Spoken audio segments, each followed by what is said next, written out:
Deus, como é bom louvar o Senhor, como é bom louvar o nosso Deus. Vamos ouvir a palavra do Senhor, pastor Alcindo, nos trazendo o ensino da palavra do nosso Deus nesta noite, nesta manhã.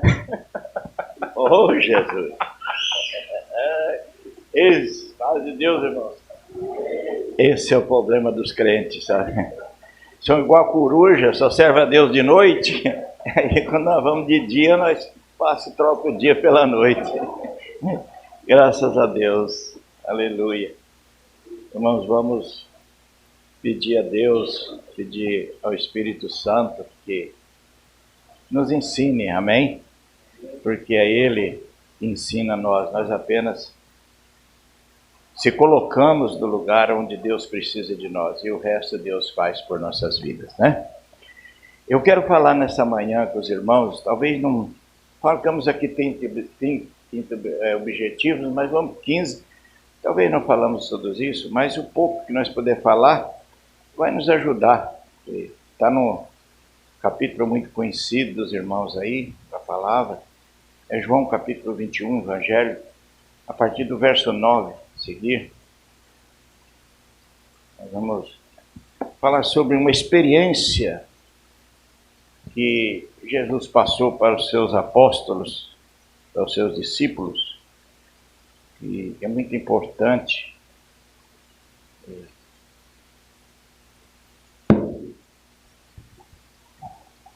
Amém? Graças a Deus.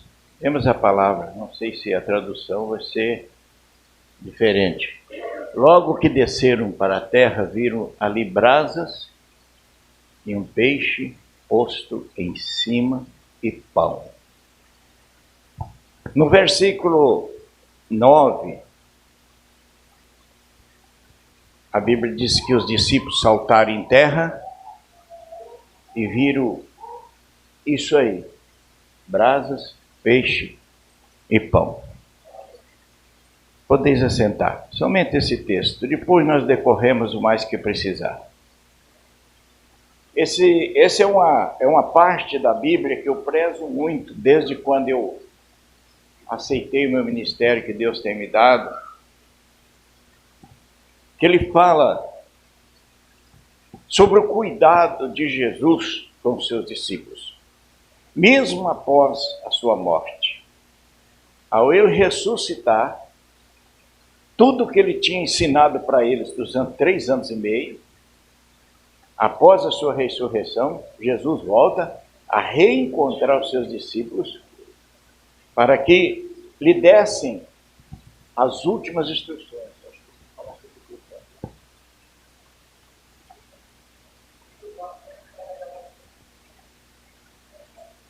Então nós aprendemos aqui que Jesus, ele voltou a reencontrar os seus discípulos após a sua ressurreição, após eles estarem um pouco desorientados, porque após a morte de Jesus, eles ficaram um pouco desorientados, porque 3 anos e meio acompanhado com Cristo, juntos era uma coisa, e eles passaram a ficar só. E nós temos aqui o primeiro ponto que diz, o líder ele não pode voltar atrás depois que ele for chamado. Essa é uma grande responsabilidade, porque tem pessoas, às vezes tem líderes que eles querem começar uma chamada. Eles têm uma sede, aquela sede de ministério, quando começam a desenvolver na igreja, mas eu quero trabalhar para o Senhor, eu quero trabalhar para o Senhor, eu quero ser um obreiro da casa de Deus. Então ele tem aquela vontade, aquele desejo. Mas quando se trata de ministério, não é uma escolha do pastor, não é uma escolha do ministério que administra, mas é uma escolha de Deus. E a escolha de Deus não é como nós. Às vezes nós olhamos, esse irmão é fiel, não falha nos cultos, esse irmão é dizimista, esse irmão é oferta na igreja, esse irmão ele é frequente. Às vezes nossa escolha, a primeira visão é essa, de ver a disponibilidade do obreiro a fazer as coisas para Deus. Mas já a maneira de Deus escolher é diferente. Porque segundo a Bíblia, segundo o que Deus falou para Davi, Deus falou assim, olha, quando apareceu o filho de Jessé, ele falou assim, não é esse, não é esse, não é esse, não é esse. Ele falou, o homem vê pela aparência, mas Deus sonda o coração. Então a chamada de Deus, ela vem diretamente, Deus conhecendo o nosso interior, porque é aquele que fala todas as coisas, é o que está por dentro de nós. E nós sabemos que a escolha de Deus, ela não é repentina, tem o tempo de Deus. Primeiro Deus prova, prepara, para então depois manifestar em nós o dom, o ministério que Deus tem para cada um de nós. Então tem pessoas que querem se formar muito rápido. Hoje com o seminário, que é uma influência muito grande, muitas pessoas já vão direto ao seminário. Eu vou fazer o seminário, vou fazer o IBADEP, vou fazer o bacharelado, eu quero me formar, eu quero pastorear. Mas ele não sabe que Deus não chama nós por essa área, Deus chama nós por outra área. Depois nós podemos se aprimorar naquilo que faz parte. Mas primeiro a escolha de Deus, eu sempre falo, a escolha de Deus é matutina. É lá, pega a gente lá como se corta uma árvore no mato, sem acabamento, e que vem para a serraria, depois ela vai para a marcenaria, até que aparecem os móveis que podemos sentar neles. Então Deus começa lá embaixo na nossa vida, porque a experiência de Deus é você saber trabalhar dentro da vontade do projeto de Deus, né? Porque a prática ensina. Nós conhecemos que a prática ela forma, ela prepara o obreiro, mas na obra de Deus é diferente. A prática, o conhecimento, ele ajuda, ele aprimora a nós, mas nós temos que ter a convicção da chamada interior, que é a chamada de Deus para fazer a sua obra. E essa chamada, ela tem preço, tem deserto para atravessar. E então, não somos como às vezes as pessoas se formam, às vezes pegam uma igreja já construída, preparada, é tão fácil. E o apóstolo São Paulo falou, irmão, eu prefiro que vocês trabalhem onde ninguém trabalhou. Por que Paulo falou isso? Porque ele tinha essa visão, ele conhecia essa visão, que para nós sermos reconhecidos como ministro, como obreiro do Senhor, nós temos que ter um trabalho, e esse trabalho tem que ser administrado diretamente por Deus, para a nossa capacidade diante de Deus, né? Então ele disse assim, eu prefiro que vocês trabalhem onde ninguém trabalhou, onde que está lá, como diz o bruto, vocês pegam do bruto para vocês poderem chegar ao aperfeiçoamento. Então Paulo disse isso, ele não foi um ministro assim que tinha muito prazer de já trabalhar onde todo mundo trabalhava, ele queria pegar onde ninguém trabalhou, que ele queria ter uma experiência no trabalho de Deus na sua vida, porque nós fazer a obra de Deus com a poupança abarrotada, né? Bem, dinheiro sobrando, é muito fácil, irmão. Mas você fazer a obra de Deus sem recursos, dependendo, porque eu chamo isso o obreiro que depende de Deus. Se nós não depender de Deus no nosso ministério, nós nunca vamos ter um ministério aprovado. Porque o ministério aprovado é aquele que você aprende a depender inteiramente de Deus. Em tudo. Até mesmo nós, o vivo de fé que vivemos, temos que aprender a depender do Senhor, para que Deus possa colocar dentro de nós o conhecimento, para que a gente não confia, como disse Davi, nos nossos próprios braços, mas confiamos naquilo que Deus pode fazer por nossas vidas. Então o líder que realmente ele é escolhido por Deus, ele não pode voltar atrás. Ele não pode voltar atrás. Quando ele é escolhido pelo Senhor, não tem como voltar atrás. Nós pegamos o ministério, nós temos que ir em frente. Passa o que passar.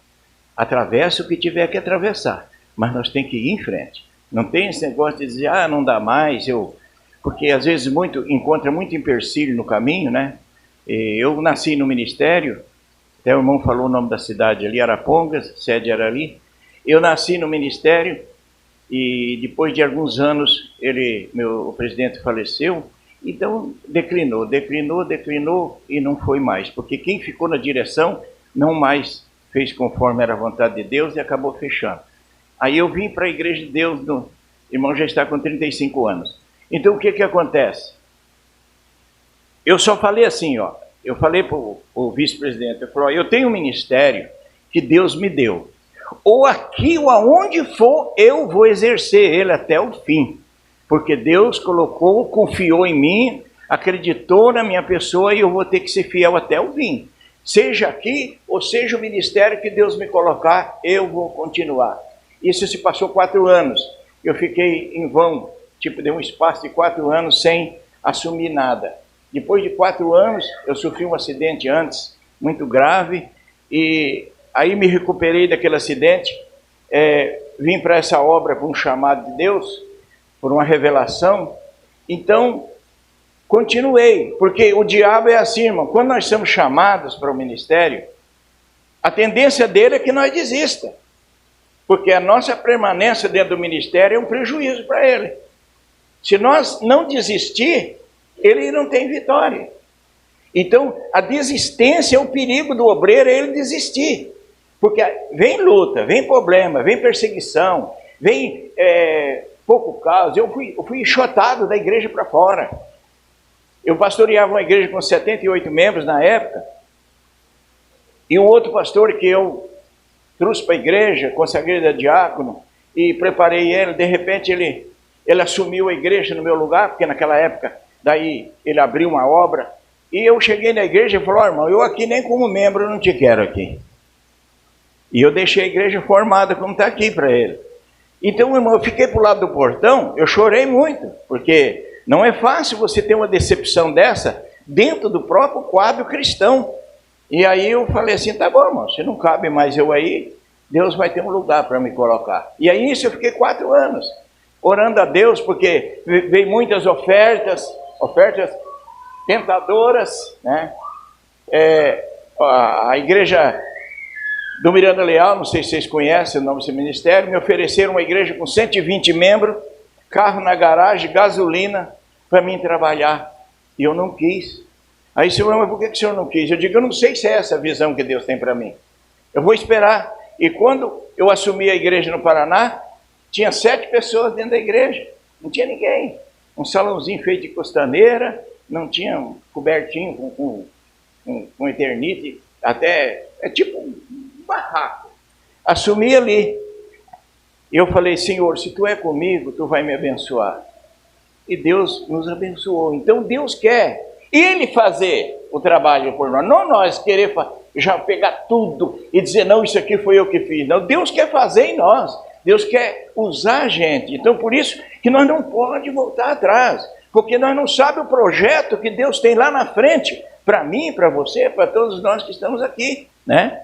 Nós temos exemplo de pastor no nosso ministério que rodou, viajou, foi para vários lugares e acabou hoje, lidera uma igreja, né, grande, porque nós não sabemos o projeto, então nós nunca podemos pensar em voltar atrás. O nosso objetivo é olhar como falou Jesus ontem, o irmão citou o texto aqui, aquele que lança a mão no arado não pode olhar para trás. E digo uma coisa a vocês, todos que são chamados para o ministério, eles têm luta, têm problema. Não vai pensar que a nossa vida é mar de rosa, que não é não. Nós temos, de momento, que tem que chorar, tem que derramar lágrimas, tem que passar por o deserto de Deus, para daí nós saber quem é o Deus que nós assumimos um comando para ser administrado por Ele. Porque eu sou sincero para você, tem obreiro que não sabe o que é isso. Tem obreiro que está, como diz o outro, está na almofada, como disse o profeta Ezequiel. Estão sentados na almofada e é bom. Não é gostoso ficar aqui, né? É uma maravilha. Quando a igreja tem problema, ele não está agilidade para lidar com os problemas. Ele não supera, ele não vence. Eu sempre falo que pastor tem que ter 2 corações, né? Ele tem que ter um coração, aquele que realmente reage nas horas que tem que reagir, mas na hora que tem que se humilhar também. Porque não somos melhores do que os que estão sentados na nave da igreja. Nós precisamos aprender ter humildade, aprender a respeitar o direito dos membros, porque a fé não é de todos, né? Eu lá lido, o meu genro lida lá com 50, quase 60 cabeças diferentes, eu lido com 4 igrejas, né?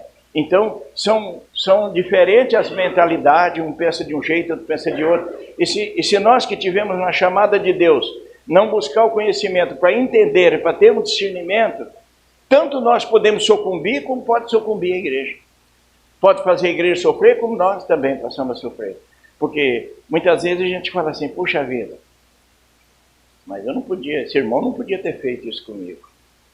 Esse irmão não podia. Eu não concordo que ele fez isso comigo. Porque receber um contratempo de um mundano é bem fácil. Mas receber um contratempo de um irmão nosso, que está dentro da igreja abraçando nós todo dia, isso é complicado. Para nós como crente é complicado, né? Mas irmão, você me abraçava, você dizia que amava eu e fazia um papelão desse, né? Então são psicologicamente problemas que todo obreiro enfrenta isso. Todo o dirigente de igreja, que seja ele um missionário, que seja ele um obreiro auxiliar, todos nós enfrentamos essas humilhações. Às vezes somos humilhados. Paulo disse assim, nós somos colocados como condenados. O que vocês podem entender com isso? Paulo disse, nós somos colocados como condenados diante de vós. Então nós precisamos entender que temos isso. E aí que vem a não desistência. Não desistimos. Há 45 anos, eu abracei companheiros de início de ministério. Hoje eles não existem mais. Uma vez encontrei um que está desviado. Eu falei, ei, pastor Alcino, mas o senhor ainda está firme. Eu digo, aí, por que eu não teria que estar firme? Por que eu teria que ter desistido? Se Jesus nunca desistiu de mim, eu vou desistir dele por quê? Então nós precisamos ter essa resistência. Ministério é resistência, é ser pessoas compatíveis, que não desanima, que não se esmorece. Então, não pode voltar atrás. Por que eu disse isso? Porque os discípulos, após a ressurreição, depois que Jesus foi sepultado, eles ficaram... E agora, João, o que nós vamos fazer? O que nós vamos fazer? Ah, não sei. Eu não tenho nenhuma iniciativa. O senhor não está mais aqui com a gente para poder, né, guiar nós? E você, o que você acha, Pedro? Ah, eu tenho uma opinião. Eu tenho uma opinião. Qual a sua opinião, Pedro? Eu vou pescar. Ixi, meu Deus, falou em pescar, aqui é um problema sério. Mas, eu acho que eu puxei Pedro. Nós puxamos, né? Nós puxamos Pedro. Pedro era pescador, era profissional. Ele falou para os discípulos, eu tenho uma ideia. Qual, Pedro? Vou pescar. Acabou a missão, Jesus morreu, não está mais aqui, o que nós tínhamos que fazer nós já fizemos. Agora eu vou pescar. E eu quero dizer uma coisa para vocês, um discípulo, ele pode influenciar as pessoas, tanto para o bem como para o mal. Então nós temos que saber qual é a meta que nós vamos seguir, porque às vezes tem discípulos que dão um conselho meio atrapalhado para a gente. E Pedro falou, vou pescar, os outros falaram, opa, nós também vamos. Você também não tinha o que fazer? Né? Nós vamos contigo. E foram pescar. Tinha mais o que fazer. Mas eles achavam que a missão de Jesus tinha encerrado na vida deles. Mas quando Jesus chama, ele chamou, a missão continua. Eles achavam que ali tinha terminado tudo. Vamos voltar às nossas vidas normal. O que nós tínhamos que fazer, nós já fizemos. Porque Jesus, quando encontrou eles, falou assim, olha, siga-me, vos farei pescador de homens. Então eles acharam que era aquela missão de 3 anos e meio, tinha terminado. Mas Jesus ainda tinha algo a passar para eles. Foi aonde que teve esse encontro com eles lá na praia, após a sua ressurreição. Primeira coisa que Jesus fez foi lá encontrar com seus discípulos. Então, irmãos, eu sempre digo isso. Quando Jesus falou, aprendei de mim. Hoje não é todos que querem aprender com Jesus. Aprendei de mim, eu sou manso. Né? Toma sobre vós o meu fardo é leve. Quando se fala aprender com Jesus, nós temos que ver o que ele fez. Vamos pegar a cópia. Se não podemos fazer tudo, como disse Paulo disse assim, ó, sede meus imitadores, irmão, assim como eu sou de Cristo. Então eu acho que nós precisamos ter um alvo para nós olhar, para nós poder seguir. E ele, quando influenciou os discípulos a ir para o mar, eles falaram, então vamos pescar, vamos lá. E lá foram, né? Foram, batalharam a noite inteira, depois foram lavar as redes. Esse é o grande problema de hoje. Muitos já estão lavando rede, viu? Muitos já estão lavando rede. Já desistiram. Pescaram a noite inteira e achou que não dá nada. Eu não vou mais continuar. Eu já vi o obreiro falar, pastor, eu dirigi igreja 13 anos. Eu falei, por que você parou? Não dá mais, muita perseguição. Esse negócio de presidente que eu estava falando para vocês, isso é um problema sério. O presidente lá não me ajudou, não deu apoio. Eu peguei, entreguei a igreja e parei. Não dá, né, irmão? Então, às vezes a pessoa pensa assim, eu vou desistir da obra, eu vou desistir do ministério. Ele acha que está dando um grande impulso de prejuízo a quem está. Não, ele está dando prejuízo para ele mesmo. Está prejudicando a si próprio. Porque ele está abandonando um ministério que recebeu de Deus. Foi Deus que deu. E o que Deus dá, Deus não tira de ninguém. Deus aprimora. Deus melhora, mas Deus não tira de ninguém. Ministério é uma chamada com especialidade. E nem todos querem isso. Às vezes você fala na igreja, irmão, o irmão aí, vamos separar ele de eu não sirvo para isso. Se você não serve para fazer nada na obra de Deus, então você está lascado.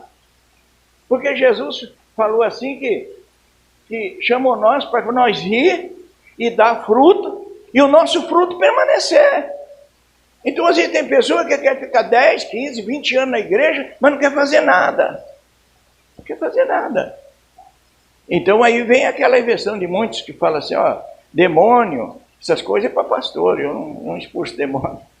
Então, nós precisamos aceitar a vocação que Jesus deu para nós. A igreja precisa de obreiros, a igreja precisa de pessoas que se capacitam para ajudar, para fazer o melhor para a obra de Deus. E hoje tem essa dificuldade. As pessoas não querem cargo, não querem compromisso na igreja, querem ficar só no banco, só no banco. Então, eu sempre falo para a igreja lá, cuidado com os 10 talentos lá. Cuidado para você não enterrar o talento e depois ter que pagar, né, com juízo.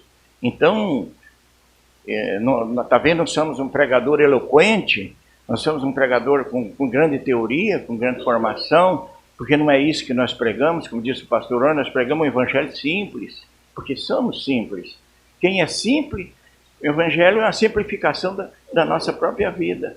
O evangelho não tem enfeite, não tem teorias, não. Tem muita gente que usa amuletos para poder pregar o evangelho, né? Para que isso?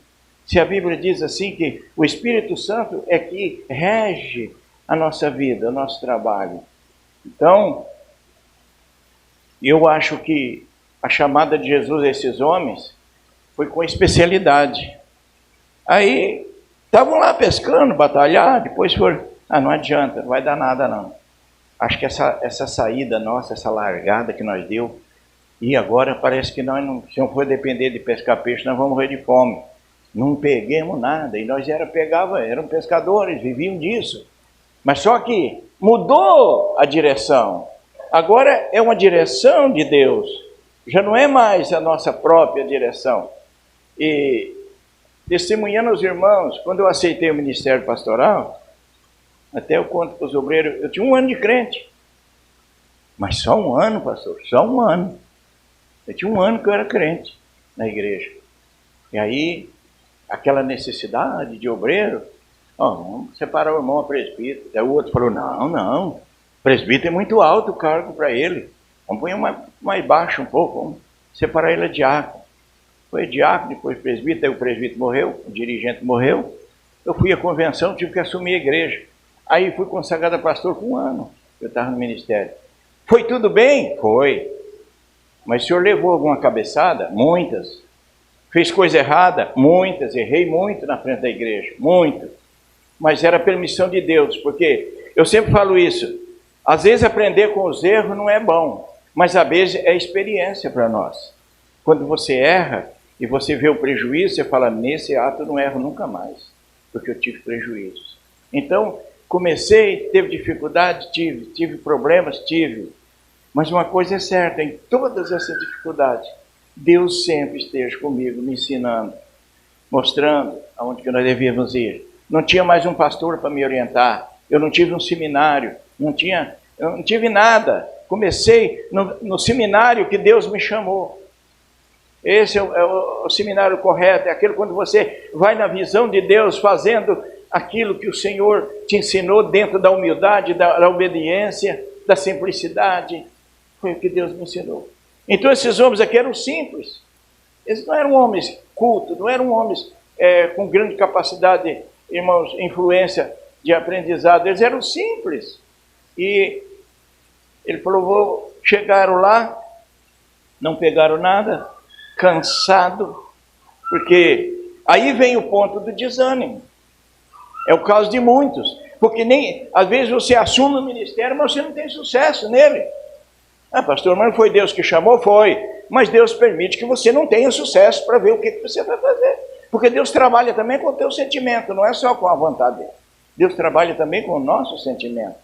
Então, não tem sucesso. Você fala, aí ó, não dá, não vai, não funciona, não tem jeito, como dizia aqui em São Paulo, não vira, né? Então, o que acontece? Deus vai provando a gente, Deus vai testando a nossa capacidade, porque Ele conhece o nosso interior. Aí foi aonde realmente que eu vejo lá a situação de Ananias, voltando lá em Atos dos Apóstolos, quando o Espírito Santo falou para Ananias, eu estou enviando um homem aí, né? Que ministério maravilhoso, Deus falando com ele, estou enviando um homem aí, quem é, Senhor? Tarso, Saulo de Tarso. O quê? Saulo de Tarso, sim. Eu creio que Ananias deve ter pensado, oh meu Deus, será que Deus não podia mandar coisa melhor aqui para mim? Logo Saulo de Tarso. Deus falou para Jesus, falou para ele, recebe ele aí, cuida bem dele, né? Porque esse é um vaso escolhido nas minhas mãos. Então, irmãos, às vezes no ministério a gente tem que enfrentar essas coisas. Enfrentar dificuldades com pessoas da mente rígida, da mente dura, não aceita conselho, não aceita orientação, é um pouco redutivo nas coisas de Deus, e a gente às vezes tem que enfrentar isso. Mas uma coisa é certa, Jesus, vocês acham que ele não enfrentou isso? Enfrentou. Pedro foi redutivo, né? Desde lá do Getsemane ele já foi redutivo. Quando o soldado veio prender Jesus, ele meteu o peito na frente e falou, não, aqui não tem para vocês não, né? Já mandou, pegou a espada, já foi fincando a espada na orelha de um, derrubando para baixo. Ele falou, não, aqui nós estamos aqui para defender o Senhor. Aí Jesus falou, não, põe essa espada na bainha, porque com o ferro será ferido. Então, Jesus enfrentou obreiros redutivos, obreiros que realmente tinham o sangue exposto. Pedro falou para Jesus, ó Senhor, nós vamos contigo até a morte. Ele falou, não, isso aí não vai acontecer, Pedro. Antes que o galo cante 3 vezes, você vai me negar. Não, não vou te negar. Vai negar, sim. Então, irmãos, ele enfrentou essas dificuldades, assim como eu enfrento, como Mateus enfrenta, como outros enfrentam, ou vão enfrentar futuramente, que a igreja, o nível dela é de crescimento. Então ele vai acabar enfrentando essas dificuldades. E Jesus também enfrentou essas dificuldades. Ele passou por isso aí. Não pense que dos apóstolos foram todos 100%. Chegou a ponto de ele dizer, Pedro, Satanás quis cirandar com você, rapaz. Se não fosse eu, ele tinha te destruído. Falou na tua boca, falou para trás de mim, Satanás, que tu conhece as coisas dos homens, mas não conhece as coisas de Deus. Então Jesus, ele teve dentro dos seus 3 anos e meio de convivência com esses 12 homens, ele teve pessoas que teve essas dificuldades. E como nós também temos essa dificuldade, vamos enfrentar? Vamos. Paulo, vocês acham que Paulo teve um ministério mil maravilhas, que ele não enfrentou dificuldade? Teve um obreiro que discutiu com ele, abandonou ele, né? Deu tanto trabalho para ele, que ele enviou ele lá a Timóteo e falou, recebe ele aí, né? Se ele te deu algum prejuízo, põe na minha conta que eu pago, aleluia. Isso é amor, isso é vida no ministério. Quando você aprende a sofrer com alguém que está com você. Se ele te deu prejuízo, se você está em Cristo, se você tem uma chamada de Deus, você suporta para ganhar ele. Então, irmãos, não é como se se a gente trocasse, como diz, um mal por um mal. Paulo falou, ele deu prejuízo para você aí? Deu. Põe na minha conta os prejuízos dele, eu pago. Então veja bem que todos tiveram essa dificuldade. Todos tiveram esse problema. Quanto nós também teremos, sem dúvida. Por isso que o chamado de Deus para nós não tem volta. Não é nada que vai fazer você voltar para trás. Não tem nada que faça você recuar. A não ser que Deus o livre, que o Senhor nos leve. Aí nós temos que deixar. Mas aqui na terra nós temos que ser prudentes, temos que ser valentes, né? Temos que ser educados na obra de Deus para nós poder ter progresso. A gente sofreu muito, tivemos rejeição ministerial, de obreiros, nos rejeitou, tivemos muitos impasses na vida difícil, mas Deus foi com a gente. E falei, jamais nós desistiremos, jamais. Eu fiquei 4 anos sem ministrar a igreja. Um dia eu sofri um acidente, eu estava muito mal, mas muito mal, uma madrugada, 4 horas da manhã, e eu sentado numa cadeira sem poder dormir, porque eu atingi os meus 2 pulmões, eu caí, eu não podia falar, e eu derramando lágrimas. Depois que eu fui enxotado da igreja para fora, aí vocês falam assim, a gente fala bobagem. Eu falei, ó Deus, eu não quero mais saber dirigir igreja não. Falei, Deus, olha, eu fiz tudo o que eu fiz aí, Senhor, para receber isso? Hoje eu estou aqui fora, não me querem nem que eu fique aí na igreja, o outro que tomou conta aí, agora porque ele é o pastor aí, agora eu não sirvo mais. Então, esse chama-se rejeição, né? Então, ele assumiu a igreja, ele era o pastor, ele estava, como diz, no auge, e então falou, não, aqui o senhor, aqui, ó, pode ir embora. E eu naquele desprezo, naquela agonia, eu falei a Deus, eu não vou mexer com a igreja mais não, vou cuidar dos meus filhos, cuidar da minha esposa, cuidar da minha fé, vou trabalhar, mas vou servir a Deus, não vou desistir, mas eu não vou mais mexer com a igreja não. E aí o tempo foi passando e eu trabalhando financeiramente, que eu trabalhei muitos anos cuidando de igreja e trabalhando, nunca tive dificuldade para isso. Aí aconteceu de eu me acidentar. Aí nesse acidente eu quase, eu morri e voltei, não preciso contar tudo, porque senão eu tomo tempo nisso. Aí o que aconteceu? Eu estava sentado, 4 horas da manhã, minha esposa dormindo, que já fazia noites que ela não dormia. Aí eu comecei a falar com Deus e chorar, sabe? Eu falei, Senhor, eu falei mesmo que eu não ia mexer com a igreja mais. Mas se o Senhor tem um projeto na minha vida, se tem algo na frente que eu preciso fazer, me dá essa oportunidade. Me ajuda que eu vou continuar na tua obra. Vou fazer a tua obra. Porque no ministério eu tinha saído, porque estava fechando, ninguém mais estava trabalhando. Quando foi no outro dia, irmão, vocês olhem bem, isso foi 4 da manhã, passou aquele dia, no outro dia, 9 horas da manhã, o pastor Antônio bateu na porta da minha casa. Chegou lá, de casa, e eu lá sentado, enfaixado, né, barbudo, que nem a barba não podia cortar. Ele chegou e eu falou, Jesus, tem misericórdia, né? Aí entrou, sentou e falou para mim. Deus falou comigo nessa madrugada, que era para vir aqui, para te ajudar. Que a partir de hoje, para você ir trabalhar comigo. A igreja em Cascavel não tinha ninguém, como eu falei no começo, tá? Só tinha uns 6, 7 pessoas. Mas ele foi lá. Daí eu falei, irmão Antônio, mas vamos orar. Quem sabe Deus precisa... A gente precisa preparar. Deus não mandou falar nada para você de preparar, Ele mandou te chamar. O convite está feito. E eu não vou desistir não, porque Deus mandou falar com você, você tem que entender que é um projeto de Deus para a sua vida. E aí ele orou, irmão. E não parou. Orou, tomou uma xícara de café e voltou para trás. Não fez nem comer em casa, ele não comeu. Ele foi só para falar aquilo que Deus mandou ele falar para mim. Aí eu tomei a iniciativa, eu falei, não, eu não posso parar então. Eu tinha orado, pedido a Deus se ele tinha um projeto na minha vida, ele respondeu, vim para a igreja de Deus. Faz 35 anos que eu estou aí e Deus está nos abençoando. Então, mas não tem como voltar atrás. Não pense nisso. Porque tem gente que acha que ser obreiro é muito pesado. Não pense nisso.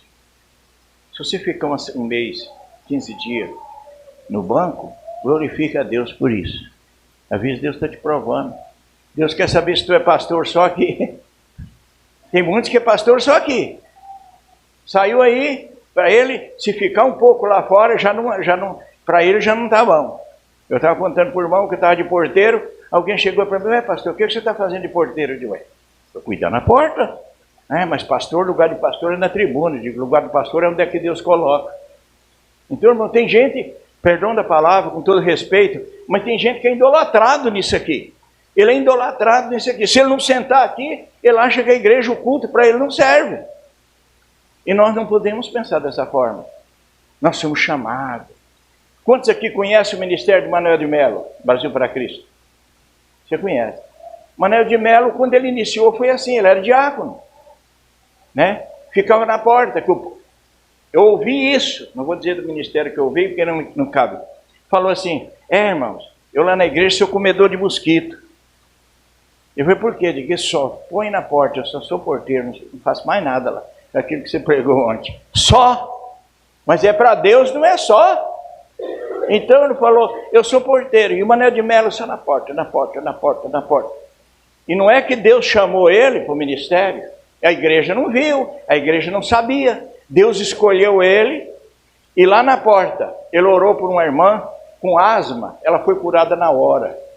E aí, orou por outro, foi curado. E Deus começou a curar pessoas lá na porta da igreja. Então dava a hora da oração dos enfermos, a fila, em vez de vir para o púlpito.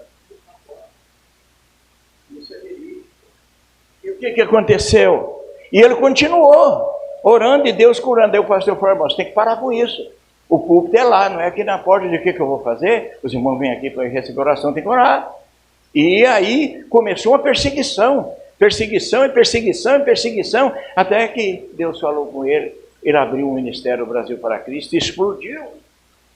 Porque Deus tinha uma chamada para ele. Então, Deus chama, ninguém vê. Chamada de Deus ninguém percebe. Né? Ninguém vê, porque Deus chama nós sutilmente. Né?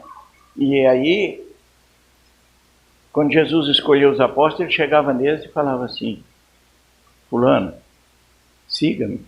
Só isso. Siga-me. A gente tem que largar tudo, seguir a Jesus. Até que um dia eles fizeram uma pergunta, até um pouco interrogativa, de Senhor, e nós que larguemos tudo? Ele falou assim, aquele que não deixar pai, mãe, irmãos, para vir após mim, não é digno de mim. Então ele falou, e nós que larguemos tudo? Abandonemos tudo para seguir o Senhor. O que nós vamos ganhar? Eles queriam receber, eles queriam saber. Jesus falou, vós que deixasse pai, mãe, tudo para me seguir, recebereis 100% aqui nessa vida. E por fim, a vida eterna. Vocês vão assentar sobre os 12 tronos para julgar as 12 tribos de Israel. Aí então eles se confortaram. Então, irmãos, tem uma recompensa. A recompensa não é ocular, mas que temos uma recompensa, temos. O Senhor, Ele sabe recompensar aqueles que trabalham, aqueles que trabalham na sua obra. Então tem muito obreiro parado hoje, irmão. Muito pastor parado, muito presbítero parado, muita gente parada. Por causa do que, irmão? Porque eles querem ter uma honra visual. Eles não enxergam que Deus te honra. Aonde você pôr a planta do teu pé, diz a Bíblia que esse lugar é santo, por causa da escolha que Deus fez para você. E quando você começar fazer uma obra, que Deus começa a agir na tua vida, fica quietinho, deixa Deus trabalhar, né? Deixa Deus te usar, deixa Deus... mas eu vou na igreja, eu oro, Deus cura, Deus batiza. Deixa Deus te usar, não se preocupe. Porque é dessa forma que Deus coloca nós no lugar que nós precisamos. E muitas vezes desiste e voltam atrás. Acerca das influências, eu já vi o obreiro falar para o outro assim, irmão, você congrega onde? Está o ministério. Estou dirigindo aqui. Quanto você ganha por mês? Irmão, lá não, ainda não estou ganhando nada. Eu falo, não. Falou para mim, eu não dirijo uma igreja se não ganhar pelo menos 4 salários por mês. Falou para mim, sentado na minha área. Eu fui e falei para ele, pois é, irmão, eu trabalho. Eu ainda não tenho salário da igreja. Ele falou, não. Se não ganhar 4 salários, não vou cuidar de igreja, não. Você pensa que é fácil cuidar de igreja? Eu digo, bom, para quem é escolhido por Deus, não vê isso como um empecilho, como dificuldade. E ele ficou sem graça e acabou saindo. Então tem gente que influencia a gente por mal. Ó, tem igreja aí, pastor, se eu for pastorear aí, vão te pagar aí, ó, 3, 4 salários para você cuidar da igreja. Eu falei, não, eu fico aqui mesmo, tá bom. Estou ganhando nada, estou ganhando o dobro, porque só o que Deus tem feito na minha vida, para mim já é o suficiente, né? Aí é onde que as influências erradas, influências erradas, e aí vai indo. Você está lá eu estou lá na igreja, mas aquela igrejinha ela é pequena, só tem aquela igreja, só aí, rapaz, você tem que ir onde é que você pode crescer. Muita gente fala isso. Aqui você pode crescer, ó. Eu tenho um pastor, não vou dizer o nome, que é questão de ética. Nasceu, dei um ministério para ele, estava desviado. Primeiro casei ele, depois ele desviou, fui atrás, trouxe para a igreja, preparou, foi a diácono, foi a presbítero, foi o pastorado, fez o bacharelado. Depois que fez se tornou bacharel, a igreja deu a sede para ele dirigir 2 anos. Não foi, não vingou. Aí o que aconteceu? Hoje ele saiu do ministério, porque ofereceram para ele que para onde ele ia tinha muitas igrejas, que ele podia crescer lá. Cresceu a barriguinha dele, que está com a barriga desse tamanho. Assim. Então o que acontece? Nada, até agora nada. Está aí congregando lá, auxiliando nos cultos, quando o pastor dá uma oportunidade para ele, e a formação de bacharel ficou ali. Então, não tem como, a gente tem que realmente valorizar e cuidar, porque eu creio que alguém influenciou ele a isso. Que ele poderia crescer muito lá, e acabou, coitado. Está lá, só Deus sabe como é que vai continuar o ministério dele. Então, irmão, não vamos pela influência, porque os discípulos falaram, nós vamos contigo. Não pegaram nada, sofreram. E o líder não pode esperar, irmão. Qualquer momento é manifestação. Ele tem que esperar. A qualquer momento Deus pode manifestar. Vamos ler um texto aí, o versículo 4, do capítulo 21. Você vê, a qualquer momento Deus pode manifestar na nossa vida. E nós, né? Não sabe a hora de Deus trabalhar. Ali, a minha Bíblia diz que de madrugada, né? Já era de madrugada, de manhã, ao dia estava começando a despontar, e os discípulos cansados, né?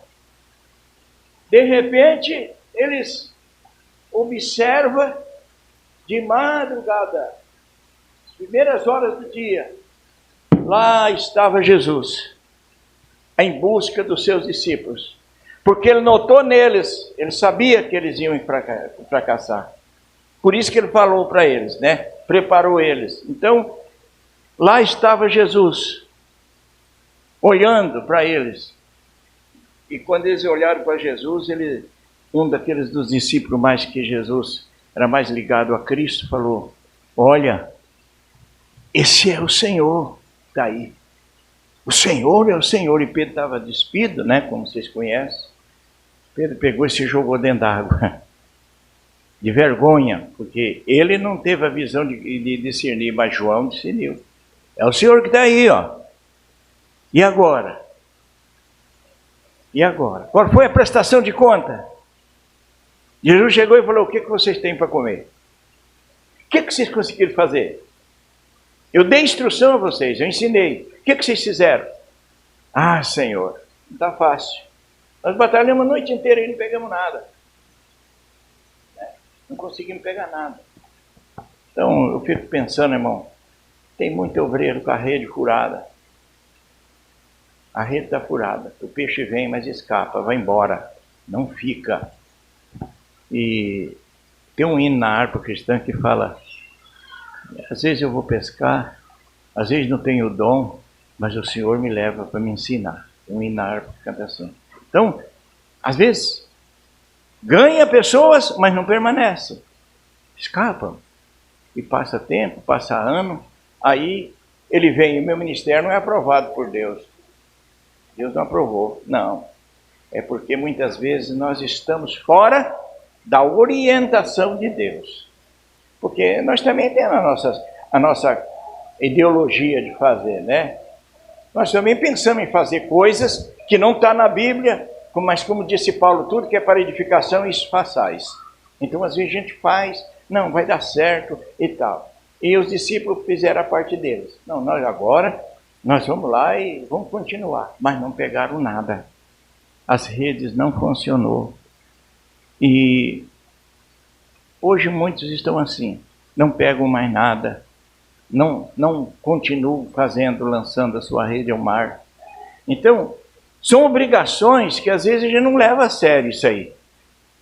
E eu vejo que o líder ele tem que esperar o momento da manifestação de Deus na sua vida. Vamos fazer um projeto na igreja? Vamos esperar Deus, o que Deus vai fazer, né? Que Deus vai agir na nossa vida para nós fazer. Porque a influência do obreiro é a igreja crescer. Porque tem muitos que trabalham em cima de projetos. Não é assim? Eu fiz um projeto que esse ano eu quero ganhar 30 almas. Né? Nós fizemos um projeto esse ano, cada um ganhar 10 almas. Mas você já perguntou a Deus, ao Espírito Santo, se ele vai aprovar? Porque a vontade nós temos. Mas a Bíblia diz que quem convence o homem do pecado é o Espírito Santo. É ele que vai fazer a obra. Nós apenas vamos lançar a rede. Agora quem vai pôr os peixes dentro da rede é Deus. E nós temos que confiar nisso, acreditar nisso. Provérbios 8, versículo 17. Então eu fico pensando assim, todo trabalho que nós fazemos, temos que esperar a manifestação de Deus na nossa vida. Esperar que Deus se manifeste em nós para agir em nossas vidas. Eu amo os que me amam. E os que cedo me buscam, me acharão. Projeto de Deus, irmão, nós temos que sempre ser a premissa da nossa vida, tem que ser do Senhor.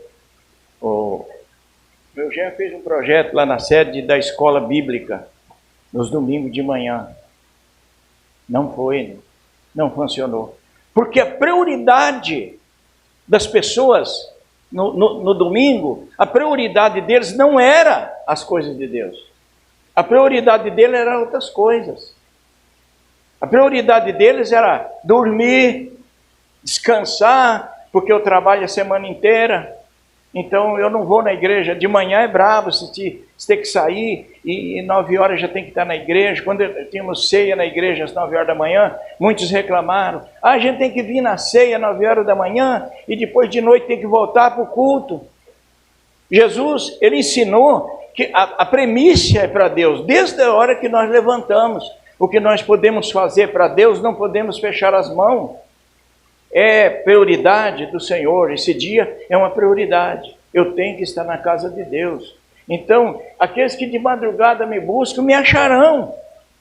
Então, alguém interpreta esse texto só orar de madrugada. Não é. Deus tem que ser buscado a qualquer hora, a qualquer momento. É a prioridade que tem que ser para Deus. Em primeiro lugar é para o Senhor e depois então para nós. Então, nós estamos em segundo posto diante de Deus. Então, hoje não tem prioridade. Ministério é prioridade. Eu sei que quando eu trabalhava construção civil, eu passei umas 3 carteiras profissionais, porque eu trabalhava, de repente tinha um chamado para me atender. Na época eu era supervisor do ministério e tinha que atender Curitiba, região aqui de Marilândia do Sul, várias regiões do Paraná. Então eu era supervisor, o presidente ligava e falava: ó, irmão, não vou poder estar lá, você vai ter que ir para mim. E eu estava lá trabalhando. Eu chegava no mestre de obra e dizia: você me dá, amanhã eu não posso vir. Amanhã e depois da manhã eu vou ter que ir. Mas por que você não pode vir? Não, eu tenho um compromisso. Eu digo: mas você não quer trabalhar? Falava para mim. Eu quero, mas eu tenho um compromisso. Eu fui, 3 carteiras profissionais, 3 meses numa firma, 4 meses em outra, eu era vagabundo. Se eu olhasse nas minhas carteiras, me chamavam de vagabundo. Por quê? Por causa disso. Eu sempre deixei as coisas de Deus em prioridade na minha vida.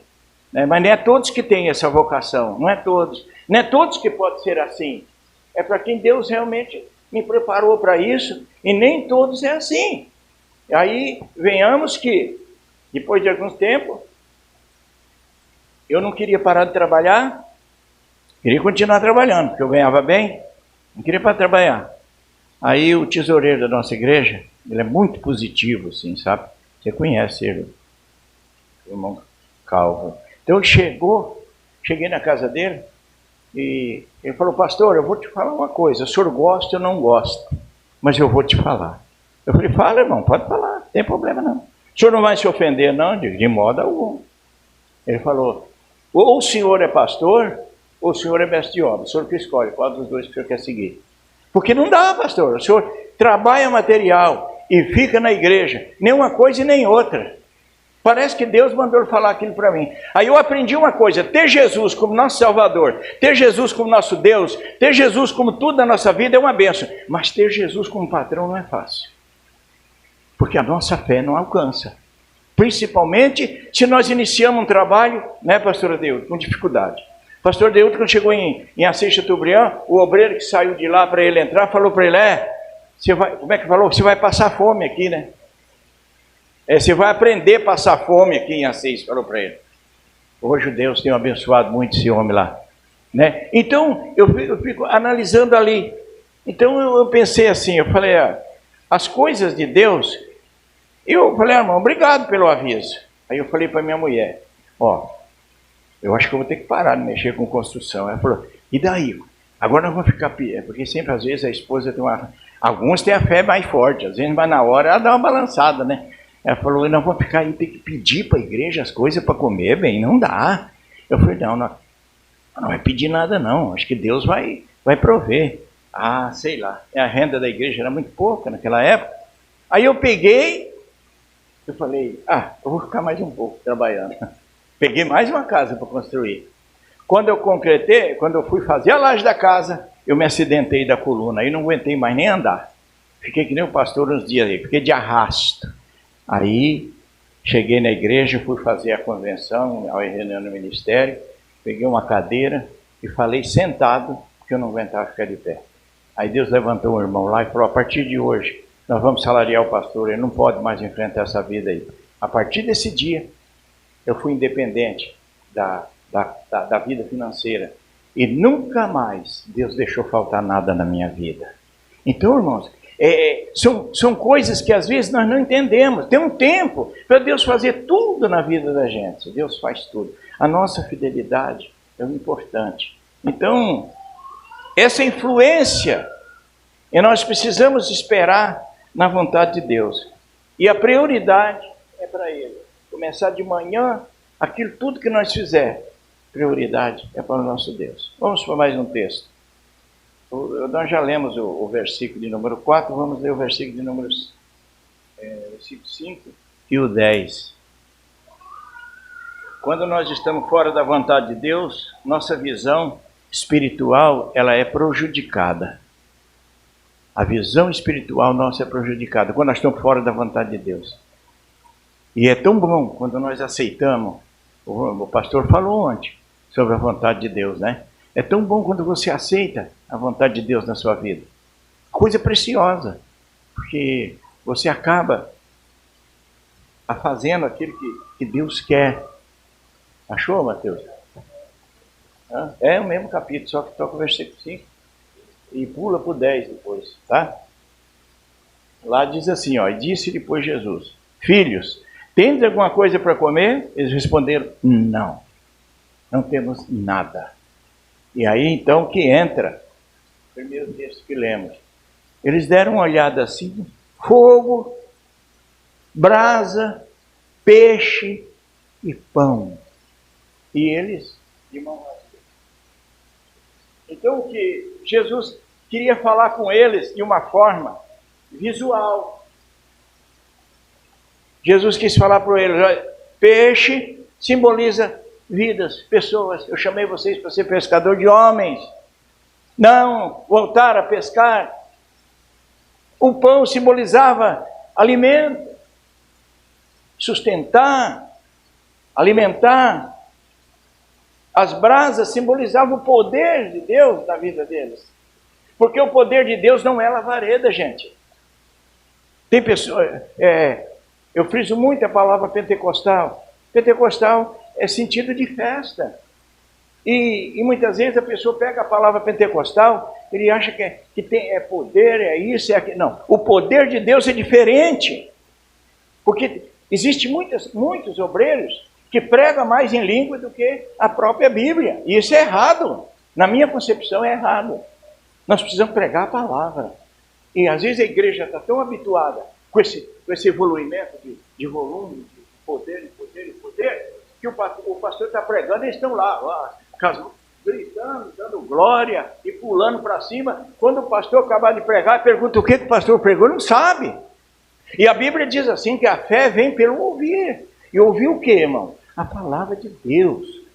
Então o que acontece? Jesus mostrou, aquelas brasas representavam, né? Poder, porque no céu não tem lavareda, no céu tem poder. O que o anjo pegou para trazer, para queimar a boca de Isaías lá? Brasas vivas.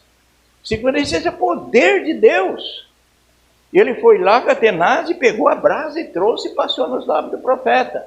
Então, irmão, poder de Deus é firmeza, é estrutura. Um obreiro que tem o poder de Deus, ele não se abala fácil, não. Agora, nós temos que cuidar para nós não viver uma vida cristã baseada em lavareda. Porque eu já vi crente, obreiro dentro da igreja, que antes de dar oportunidade para ele vir falar, ele fala, ele glorifica, até língua ele fala. Depois que ele vem aqui e faz a parte dele, senta lá, ele morre. Não glorifica mais, não sai mais língua, não sai mais nada. Cantor é a mesma coisa. Você pode ver o cantor que agora já não está mais vendendo tanto CD, mas adiante a venda de CD era constante. Antes dele cantar, quando ele vinha aqui e cantava, sentava lá, a mesma coisa, jogou um balde de água fria na cara dele. Acabou o cantor. Então, irmãos, nós precisamos ter poder de Deus na nossa vida. O poder de Deus é a estrutura para a gente poder fazer a obra do Senhor. Então, nós precisamos ser pessoas com poder. O pregador está pregando, prega a Bíblia, fala de Deus ali, para que quem estiver te ouvindo possa se encher, possa se construir, possa se alicerçar. Aí depois que você pregar, chama ele aqui na frente, chama o povo aqui. Agora sim você pode pular, pode buscar, pode chorar, pode falar mistério, pode ser abençoado, porque você já recebeu a palavra de Deus na tua vida. Não foi assim que Jesus falou para a multidão? Vocês estão aqui só por causa do pão que vocês comeu, mas vocês não estão aqui pela palavra que eu preguei para vocês. E se vocês quiserem, então nós vamos embora. Então vai, que não vai ter pão não. E aí voltaram. Jesus virou para os seus discípulos e disse, e vocês aí? Vai também, pode ir. Aí Pedro levantou e falou, Senhor, para onde é que nós vamos? Só tu tem a palavra de vida eterna. Então, amados, o poder de Deus é isso. É estrutura, é o crente fiel. Eu conheço uns que tem muita lavareda, mas não é dizimista, não oferta na igreja, não coopera nos trabalhos que são designados para o crescimento da obra de Deus. Onde é que está o poder de Deus na vida de uma pessoa dessa? E nós não podemos viver um ministério de aparência, nós temos que viver um ministério de realidade. É isso que nós temos que viver. Porque se for para viver de aparência, não adianta, né? Eu sempre conto isso, não sou contra. Eu já estou falando aqui, falo agora eu, né, e não o senhor. Agora eu estou falando. A minha opinião, eu cheguei numa igreja para orar com os irmãos lá, entrou uma irmã no portão, acabou de entrar, ajoelhou, já falando em mistério, profetizando. Eu voltei do portão para trás, não entrei não. Não entrei, eu falei, eu vou entrar, eu vou pecar. Isso não está certo. Nós precisamos primeiro apresentar-se a Deus, se humilhar, né? Para que Deus venha nos agraciar com o seu Espírito Santo. Então as pessoas, eles têm esse ênfase. É gostoso, barulho, né, irmão? Nós gostamos de barulho, é gostoso. É o fogo de Deus, é coisa boa. Mas ele tem que vir com poder na nossa vida. Poder de Deus. Salomão disse assim, olha, as palavras de um sábio são como pregos bem fixados. Então eu creio que assim, quando você prega pelo poder de Deus, as tuas palavras penetram no coração das pessoas. Ela trabalha no coração das pessoas, ela transforma as pessoas. Então aí é o que nós vemos, o fruto da palavra de Deus através do mensageiro, do obreiro, que ele ministra a palavra. Agora, já vi muitos que assumem a tribuna, assumem o altar, e aí então ele fala um pouco e começa a falar em mistério e profetizar, irmão. Não dá fruto, não dá fruto. Vocês podem ler lá o 14 de Coríntios, não dá fruto. Nós precisamos aprender a preservar o poder de Deus na nossa vida para frutificar, para crescer, para abençoar, né? Porque se nós temos esse tesouro guardado nesses vasos de barro, nós podemos representar isso à igreja, ao pastor, a nossa obediência, o nosso respeito, nosso carinho, a nossa atenção. Já viu o obreiro que em casa desce o cacete na esposa e chega na igreja e fala, profetiza e pula para cima e sarta de tudo enquanto é jeito. Vai sair com os filhos de casa para a igreja. Anda, trem, entra logo, nós já estamos atrasados. Empurra, joga um para lá, outro para cá. E chega na igreja e vem correndo e já senta aqui. Oh, glória! Né? Mas o trajeto dele de casa até na igreja, só Deus sabe o que a mulher teve que suportar. Então, irmãos, o poder de Deus são vidas completas, né? Tem mais de um filho? Tem dois? Tem três? Eu tive pouquinho, nem posso falar quanto foi, pouquinho, né? Quando dois, três filhos, o que faz? A esposa está dando banho, vai lá ajudar. O que precisa trocar o Sebastião? Deixa que eu troco. A Maria você troca, eu troco fulano, troco Beltrano. Arruma, ajuda. Não, ele entra no carro e... Está atrasado, vem logo. A coitada sai desesperada, larga uma coisa e pega a outra. E quando chega na igreja, oh glória, aleluia, né? Irmãos, este é problema para quando temos uma chamada de Deus. Nós precisamos ser prioritários em tudo. Eu sempre prego isso. Você tem que ser pastor primeiro na tua casa. Se você não for pastor na tua casa, tu não é pastor aqui também. Não adianta porque não é. Porque se você não convive no amor de Deus com os da tua casa, você vai conviver aqui? Não. Então precisamos, a chamada de Deus tem prioridade, né? Porque quando Jesus disse, tem alguma coisa para vocês? Não tem nada para comer, não pegamos nada. Que eles viram brasa, viram peixe, viram pão. Eles achou, olha aí, ó, tá vendo? Ele não pescou e já tem tudo, né? O poder de Deus, eu sempre falo isso. Você quer ser um ministro sucedido? Aprenda a viver no poder de Deus. Deixa Deus te usar, como diz o louvor, né? Não use o Espírito Santo, deixa Ele te usar. Porque se Ele te usar, vai acontecer coisa, né? Agora, se você usar Ele, você vai ter problemas, né? E nós precisamos tomar muito cuidado. Eu sempre faço esse ensinamento. Nossa igreja, ela crê nos dons de revelação, crê nos dons do Espírito Santo. Só que eu sou muito precavido com isso. Nossa igreja não vive um evangelho baseado em revelações do Espírito. Ela vive um evangelho baseado, pregado biblicamente. Se Deus falar alguma coisa aqui, eu vou falar para vocês, mas se Ele não falar, também não falo. Então, quando nós entendemos o propósito de Deus, é assim. Nós aprendemos a fazer alguma coisa dentro do poder de Deus. Como eles estavam vazios, não tinha nada para apresentar Jesus mesmo, porque estavam totalmente vazios. Mas Jesus foi lá para poder restaurar essa situação na vida deles. Porque eu chamei vocês, porque não existe uma responsabilidade. Você, quando escolhe alguém para ser um pastor dentro da sua igreja, você tem que ter responsabilidade com aquela pessoa. Se ele fracassar, você tem que estar do lado dele. Você tem que ensinar, falar, irmão, não faz assim não. Está errado, irmão, tem que fazer assim, assim, assim. Esse comportamento seu não vai dar fruto, não vai dar certo. Você tem que ser mestre dele, porque você está ali para isso. Você não pode abandoná-lo, você não pode exonerar ele do teu sentimento. Você tem que estar do lado dele. Não, eu separei ele a presbítero e ele não está fazendo certo, eu tenho que ajudar ele, eu tenho que ensinar. Paulo disse gerar. Gerar Cristo é ganhar para Jesus. E gerar ministério é trabalhar com a pessoa dentro das qualificações ministeriais que Deus quer que nós trabalhamos. Então, não podemos desprezar. Por isso que Jesus foi atrás deles. Porque Jesus sabia que eles iam dar uma enfraquecida. Então, precisou Jesus voltar lá, depois da ressurreição, para poder reagir com eles novamente. Mas só que Jesus foi mostrando isso. Sem o poder de Deus, você não consegue dar pão para ninguém comer. Sem o poder de Deus, você não pesca ninguém. Nós temos que ter na nossa vida o poder do Espírito Santo.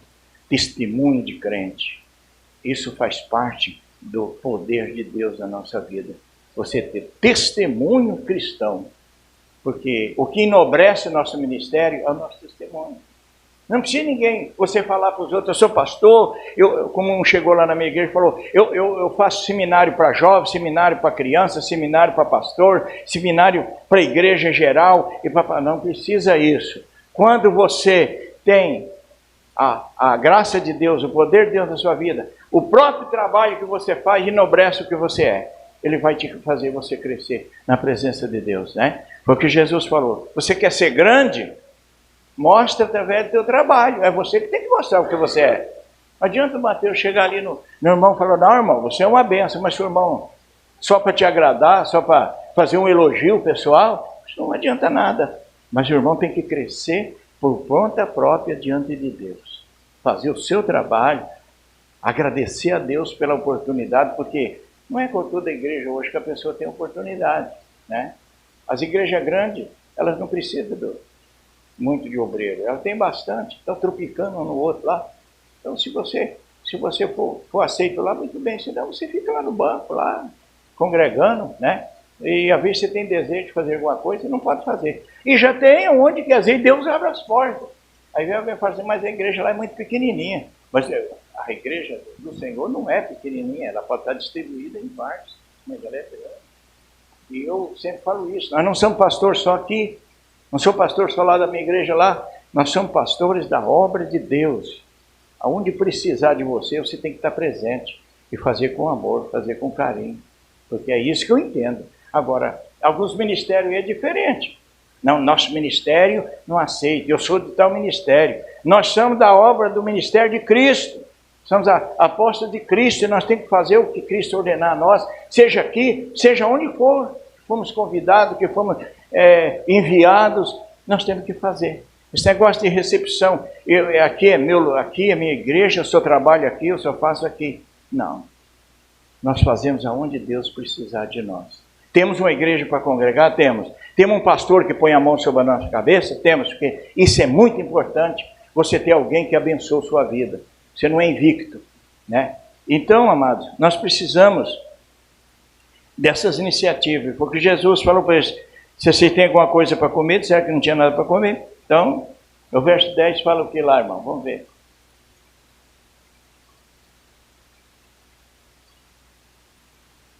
Ele disse assim, disse Jesus, trazei todos os peixes que apanhaste. Mas primeiro Jesus falou para eles assim, olha, lança a rede, volta a pescar lá no mar de novo. Ah, Senhor, nós passamos a noite inteira aí, ó, não pegamos nada, o mar não estava peixe. Volta lá, lança a rede do lado direito, não lance na traseira, não lance para trás, não lance para frente, lance do lado direito do barco. Ele diz, nós não pegamos nada, mas segundo a tua palavra, nós vamos lançar essa rede de novo. Fizeram o alto mar, entraram de cerca de 900 metros aproximadamente para dentro do mar e jogaram as redes. Foi só jogar, não aguentaram puxar. Então veja a diferença, quando a pessoa trabalha dentro da orientação de Deus, é diferente, irmãos, é totalmente diferente. Então nós precisamos ver isso. Para ganhar alma, não é só pregar em multidões, né? O diácono Filipe lá, ele ganhou uma alma como? Correndo atrás de uma carroça, né? Puxada por 3 trelas de cavalo, que ele corria, que Deus o livre. E o Espírito Santo, corre atrás, corre. A senhora está aí, corre, alcança a carroça aí. E ele correu, alcançou a carroça. Põe a mão na janela e correndo. Ei, o homem estava lendo a Bíblia, ele falou, você entende o que você está lendo aí? Eu falei, como é que eu vou ler, entender se ninguém me explica? Abriu a porta da carroça, ele entrou dentro da carruagem. E lá ele começou a falar de Jesus. Uma alma. Aleluia, Jesus. Tem pregador que não sabe ganhar uma alma. Ele quer ganhar multidão, quer pregar para 200, 300, 80, 100 pessoas. E Jesus foi o pescador de uma alma. Nós precisamos aprender com ele. Uma alma, Filipe, ficou feliz, né? Quando chegou nas águas, ele falou, olha quanta água aí, rapaz. O que me impede que eu seja batizado? Filipe falou, se você creu em Jesus Cristo, é necessário que você seja batizado. Eu creio. E batizou, né? Uma viaginha. Ele ganhou uma alma e já entregou batizada. Então, são um ministério feito pelo poder do Espírito Santo. Ele é simples, eles ensinam a gente na maior simplicidade possível. Eu ganhei uma moça em Curitiba, dentro do ônibus, de Curitiba até no bairro onde eu ia. Eu olhei nela, ela olhou para mim, eu olhei para ela. Ela falou, o senhor está indo para onde? Eu digo, eu tenho o Jardim das Graças. Ela falou, eu também. Você mora lá? Moro. O senhor é da onde? Eu sou de Cascavel. O que você está fazendo aqui? Eu falei, eu sou pastor, vim visitar a igreja. Qual é a igreja? Igreja tal. Onde é que fica? Tal lugar. Ah, ela disse assim, a minha mãe é dessa igreja. Eu falei, você é crente? Ela falou, não, eu não sou crente ainda não. Mais ou menos 9 quilômetros eu preguei para ela dentro do ônibus. Na noite do culto ela aceitou Jesus como Salvador. E permaneceu fiel até a morte. O Senhor já levou ela da Covid. Mas foi fiel a Deus até o fim. Então, para se ganhar uma alma, irmãos, é com a unção, com o poder de Deus, né? Não é com ética, com prática. E nós precisamos deixar que o Espírito Santo ensine a gente. Ele ensina certinho, ele não ensina ninguém errado. Aí o que acontece? Eles foram, trouxeram aquela rede cheia de peixe, separaram 153 dos mais bonitos, mais melhores. Segundo as estatísticas, a Bíblia não fala, mas nós temos uma visão. Eu acho que Jesus quis mostrar para eles a quantidade de nações que eles iam ter que evangelizar. Hoje, segundo a estatística, 206 está em cerca de 193 nações reconhecidas pela ONU. Tem mais, tem ilhas e tem muito mais. Mas aumentou muitas nações, naquele tempo era menos. E Jesus falou no ensinamento dele para eles, falou, o reino de Deus é como uma rede lançada no mar e pega tudo enquanto é qualidade de peixe e traz. Aí quando chega aqui na praia, a gente escolhe, tira os peixes bons e os ruins a gente joga fora, lança no mar de novo, dispensa. Esse é a ética o sistema da mensagem do reino de Deus. É como a lei lançada ao mar. Então ele escolheu os melhores peixes, 153 grandes peixes grandes. Aí eles sentaram perto de Jesus. Aí baixou a crista, baixaram a cabeça e falaram, não adianta, é o Senhor mesmo que tem que estar conosco. Aí Jesus direcionou, olhou para Pedro, negador, negou Jesus e fez tanta coisa errada. Pedro, tu me ama? Eu te amo, Senhor, te amo. Já pensou diante de uma pesca maravilhosa dessa? Eu te amo, Senhor. Então, quando tu tem uma tradução que fala, quando te converteres, apacenta, meus irmãos. Faltava muita coisa ainda na vida dele. Aí Jesus virou de novo, tu me ama? Eu te amo, Senhor. Então tu apacenta meus irmãos, Pedro.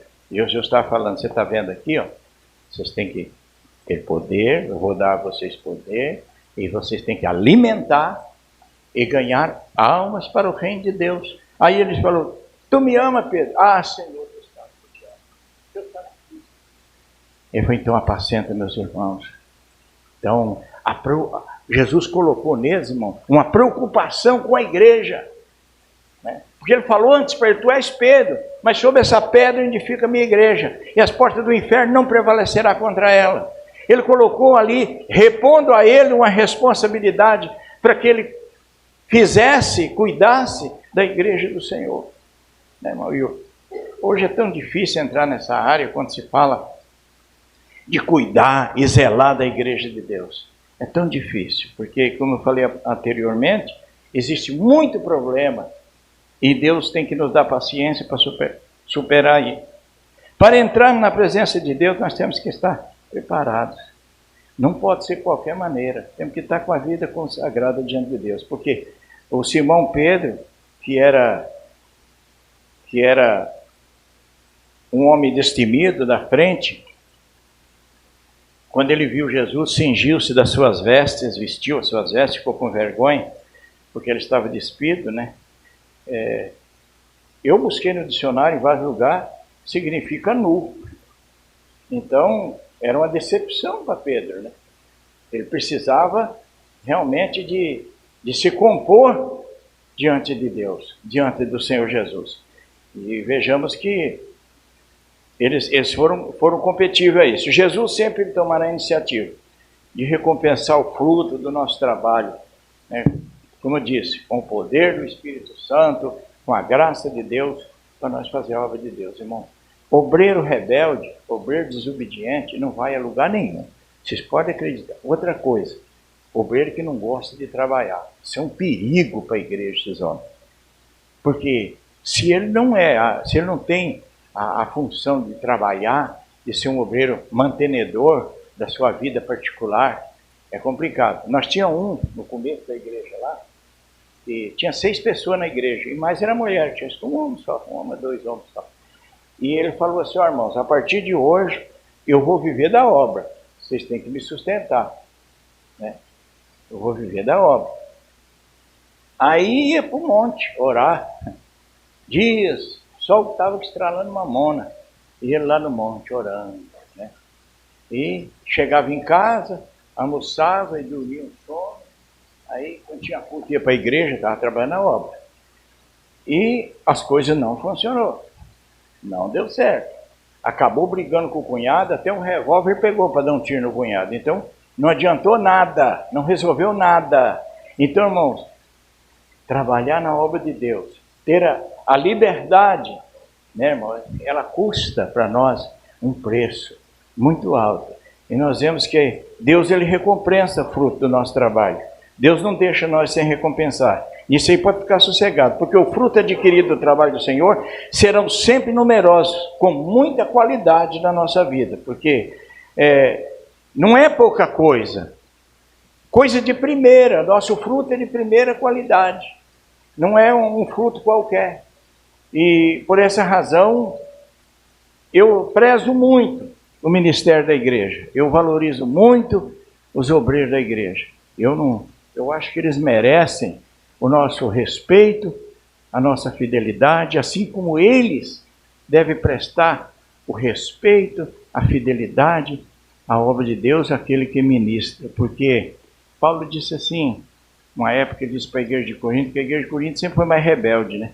Ele falou para eles: escuta, irmãos, vocês todos são profetas, todos são apóstolos, vocês profetizam todos. Falou assim: oxalá que assim fosse, né? Então, nem todos podem ser iguais. Então, às vezes Deus escolhe um para ser cabeça, para estar administrando. E às vezes nós precisamos se sujeitar dentro da palavra, dentro do mérito de caráter, devemos sujeitar para que ele cresça e nós cresça também.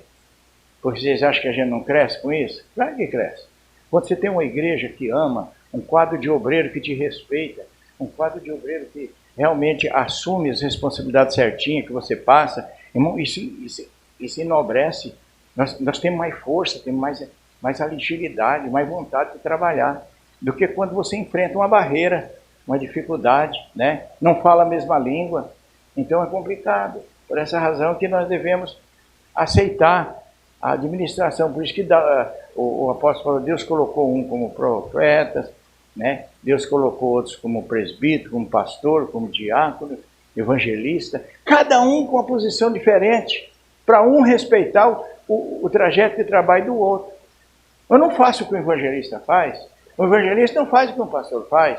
Então, cada um no seu lugar. Ele disse que ainda que queria o aperfeiçoamento do ministério, o crescimento da igreja. E hoje nós vemos tanta briga, tanta confusão. Só Deus para ter misericórdia. Puxação de tapete, um querendo derrubar o outro, né? Porque se um desenvolve mais do que o outro, ele já acha que o pastor tá dando a mão mais para aquele do que para esse. Já quer, né, puxar o tapete. E assim está. Uma briga por posição, não por ministério. Briga por posição dentro da igreja. Porque ministério é vocação de Deus. Então não adianta dizer: não briga por ministério, não. É pela posição dentro da igreja. E é isso que faz com que muitas pessoas acabam sofrendo. A obra perece por as pessoas não saberem receber de Deus a qualificação. Então Jesus falou: você não tem nada para comer mesmo, então vocês vão ouvir. Passou para eles esse ensinamento. E depois Jesus falou para eles: ó, vocês ficam lá em Jerusalém. Vocês estão precisando de poder, né? É isso que está faltando na vida de vocês, porque recuar é covardia, é se acovardar diante dos compromissos que Deus tem nos dado. Então, irmão, o ministério nosso, ele tem que demonstrar fruto, obras justas, né? Eu já vi tanta coisa nesses 45 anos de pastorado, eu já vi tanta coisa na minha vida, que se eu for falar, eu falo para vocês, os meus obreiros, às vezes eu conto para eles alguma coisa que eu já vi acontecer na igreja com o obreiro. O obreiro está ministrando aqui, a mulher dele amaldiçoando ele lá na porta. Ela fica falando lá, isso, aquilo. Então eu digo para os irmãos, não adianta nada. Porque quando nós não somos um bom pastor para nossa esposa, nós não somos bom pastor para a igreja de ninguém. Né? E às vezes esse é o problema. Eu sempre falo isso, fazer a igreja dos outros chorar é fácil. Quer ver você fazer a sua chorar. A igreja do vizinho lá é fácil a gente fazer chorar, porque não conhece a gente, não sabe sua vida. Você chega lá e dá uns 2 pulinhos, glorifica a Deus, o povo, né? É viajante, se traz boas novas, o povo se alegra. Agora, fazer a igreja que você pastoreia, chorar, receber a unção, ser cheia da graça de Deus, isso não é fácil, não. Não é fácil, não. Então, o que acontece? Então, o nosso teste é aqui. Se nós não fazemos aqui, não adianta querer fazer lá fora. Nós temos que fazer primeiro aqui. Então, a nossa casa, no particular, é a primeira igreja. Né? Eu, quando eu dou estudo de casais, eu sempre falo isso. A respeito do obreiro que agrada a esposa, que dá a ela uma vida de prazer de ser casada. Porque tem mulher que vive o casamento para não jogar fora, mas sofre psicologicamente, ela é pressionada e tem dificuldades.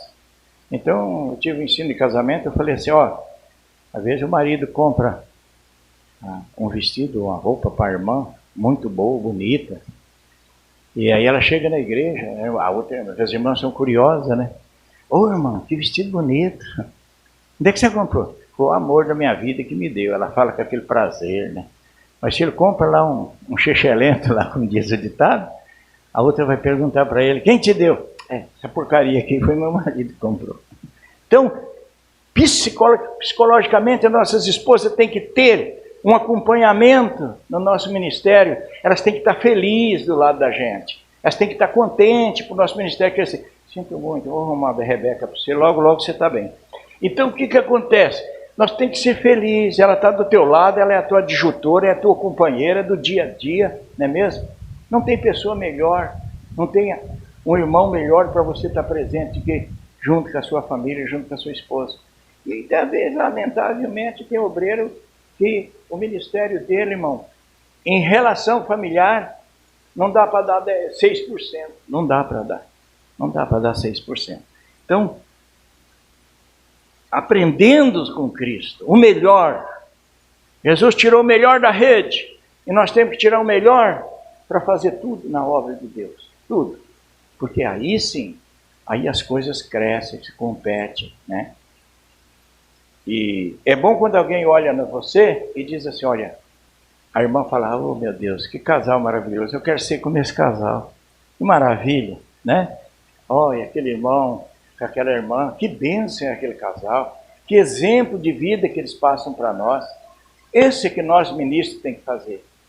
Por mais que às vezes nós temos desencontros familiares, mas são desencontros que morrem ali mesmo, no perdão, suportando, amando. E aí que a gente consegue vencer. Porque ministério não é só aqui dentro da igreja.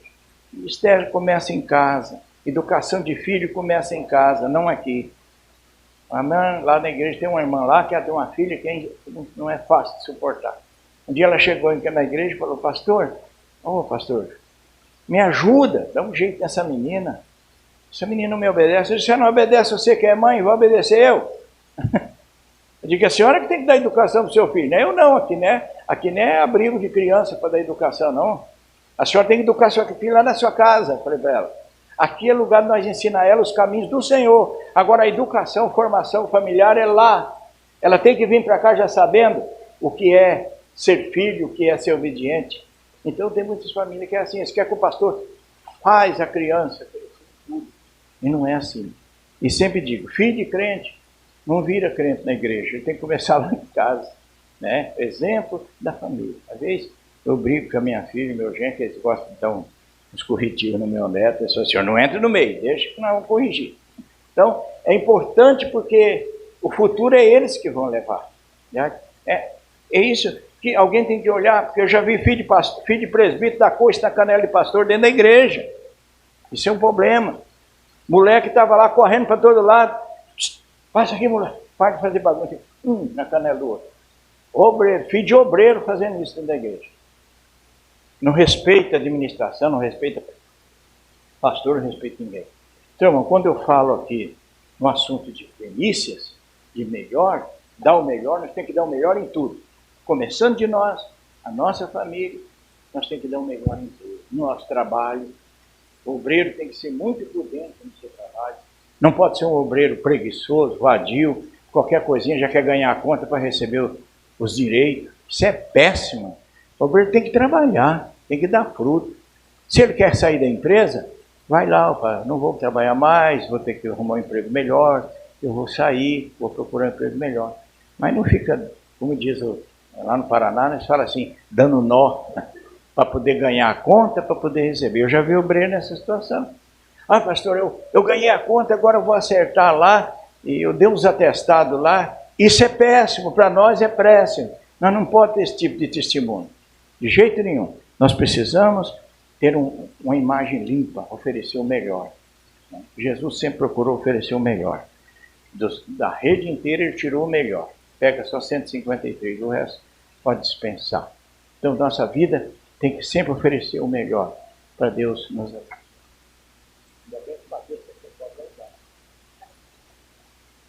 Vamos terminar, irmão. O fruto é adquirido pelo trabalho. É pelo que nós faz. Você é o que você é no teu trabalho. Nunca se glorie no trabalho dos outros. Glorie no seu trabalho, aquilo que você faz. A irmã dirigente de oração faz o seu trabalho. Mostra o que Deus tem te dado, né? O talento que Deus tem posto na sua mão. Então não adianta nós dizer, mas nós temos uma irmã que é uma bênção. E você? Por que você também não é? Por que a irmã é uma bênção e você não é? Eu também quero ser uma bênção. Então, nosso pastor é uma bênção, mas eu também quero ser uma bênção na mão de Deus. Eu quero que Deus me use, eu quero que Deus me dê graça, para mim também crescer. Então é assim, na perfeição de um, vai se aperfeiçoando os demais. Então temos que ter interesse, vontade, desejo de fazer as coisas para o nosso Deus. E oferecer sempre a Deus a premissa, o melhor, qualidade. Porque quando Jesus nos chamar à mesa para comer com Ele, no dia da sua glória, da sessão, as indagações, as dúvidas, teremos e revelação em plena a sua presença gloriosa. Não teremos mais essas dificuldades, esses problemas, né? Versículo 12, irmão, faz favor. Então, o que acontece? É que Jesus, ele foi convidativo. Ele chegou para os seus discípulos e disse para eles assim, vinde, comei. Nenhum dos discípulos ousava perguntar para Jesus, quem és tu? Sabendo já que ele era Deus, sabendo que ele era o Senhor. Né? E Jesus falou, agora chegou a hora de vocês irem participar comigo. Então, talvez poderíamos aprender muito mais coisas ainda com Jesus. Porque o grande problema é que nós procuramos a ter o nosso idealismo no ministério. Eu tenho meu idealismo. Eu sou assim, eu penso assim, eu entendo assim e vou ser assim. Então esse é o grande problema, porque nem tudo que eu penso assim, que eu acho que é assim, que eu posso realizar assim. Tem coisa que eu penso assim, mas eu não posso realizar. Não posso fazer porque é para mim que é favoritivo, mas não é favoritivo para a igreja, não é favoritivo para os demais. É para mim está tudo bem, está tudo certo. Mas e para os demais? Jesus disse assim que não é para nós pôr uma carga em cima dos ombros que nós nem com o dedo nós não conseguimos movê-lo. Então às vezes queremos pôr um impulso, um peso em cima das pessoas, sendo que nós mesmos não carregamos ele, porque ele quis lá para os fariseus lá. Então precisamos ter cuidado. Eu conheci um pastor no Paraguai que deu uma doutrina na igreja dele, que o obreiro que adulterasse, ele tinha que ficar 10 anos no banco. E aí o que aconteceu? Ele adulterou. Aí o evangelista chegou para ele e falou: pastor, eu sinto muito, você é meu pastor, mas a partir de hoje o senhor está 10 anos fora da comunhão do ministério. O próprio presidente do ministério. O evangelista levantou lá: eu te disciplino 10 anos, porque isso foi o que o senhor implantou aqui. Então temos que tomar muito cuidado para saber implantar normas dentro da igreja. Você não pode implantar uma norma na igreja de qualquer forma, que você achou que tem que ser assim. Busque orientação de Deus, porque às vezes você implanta uma coisa dentro da igreja e no futuro você vai pagar com a tua própria vida. Você mesmo vai cair em contradição daquilo que você implantou em cima das pessoas, né? Então, não colocar jugo que você não possa carregar, porque Jesus falou: o meu fardo é leve. Porque, entendendo o lado de Jesus, quando nós estamos no Espírito de Deus, nada é pesado para nós fazer para Jesus. Só é pesado quando nós estamos no nosso próximo entendimento. Aí pesa. Mas se estamos na graça, no conhecimento de Deus, nada é pesado para fazer para Deus. Então tem que cuidar, irmão. Nós, como obreiro do Senhor, nós somos representantes. Nós somos o espelho da igreja. A igreja olha para nós aqui. Se eles não vêem qualidade em nós, eles não conseguem se qualificar. Então precisa ter em nós uma qualidade. Cuidar com o que fala, né? Fala demais, né? Fala demais. Tem obreiro que tem costume de falar mal da igreja dos outros. Tem que tomar muito cuidado com isso, porque nós temos que cuidar nós temos que cuidar do nosso trabalho e orar pelos outros lá fora, não falar mal. A igreja de fulano é isso, a igreja de fulano é aquilo, não. A igreja é do Senhor Jesus. Se tem pessoas erradas, no dia do juízo será feita a escolha, como foi feito na rede lá com os discípulos. Não é nós que vamos escolher o bom e o ruim. Quem vai escolher é o Senhor Jesus Cristo. O que Paulo disse, que eu, na minha concepção, isso aqui falo eu, não o Senhor. E quando o teu irmão pecar, a Bíblia diz assim: fala a Deus, ó, vai lá e fala com o teu irmão, se ele se arrepender, se ele mudar, ganhasse teu irmão, né? É assim que a Bíblia diz. Mas muitas vezes as pessoas reúnem, fazem uma reunião e descara a pessoa no meio de todo mundo. Então eu, na minha concepção, eu não concordo com isso aí. Eu acho que a palavra de Deus diz assim: vai lá falar com ele. Se ele se humilhar, ganhou ele, né?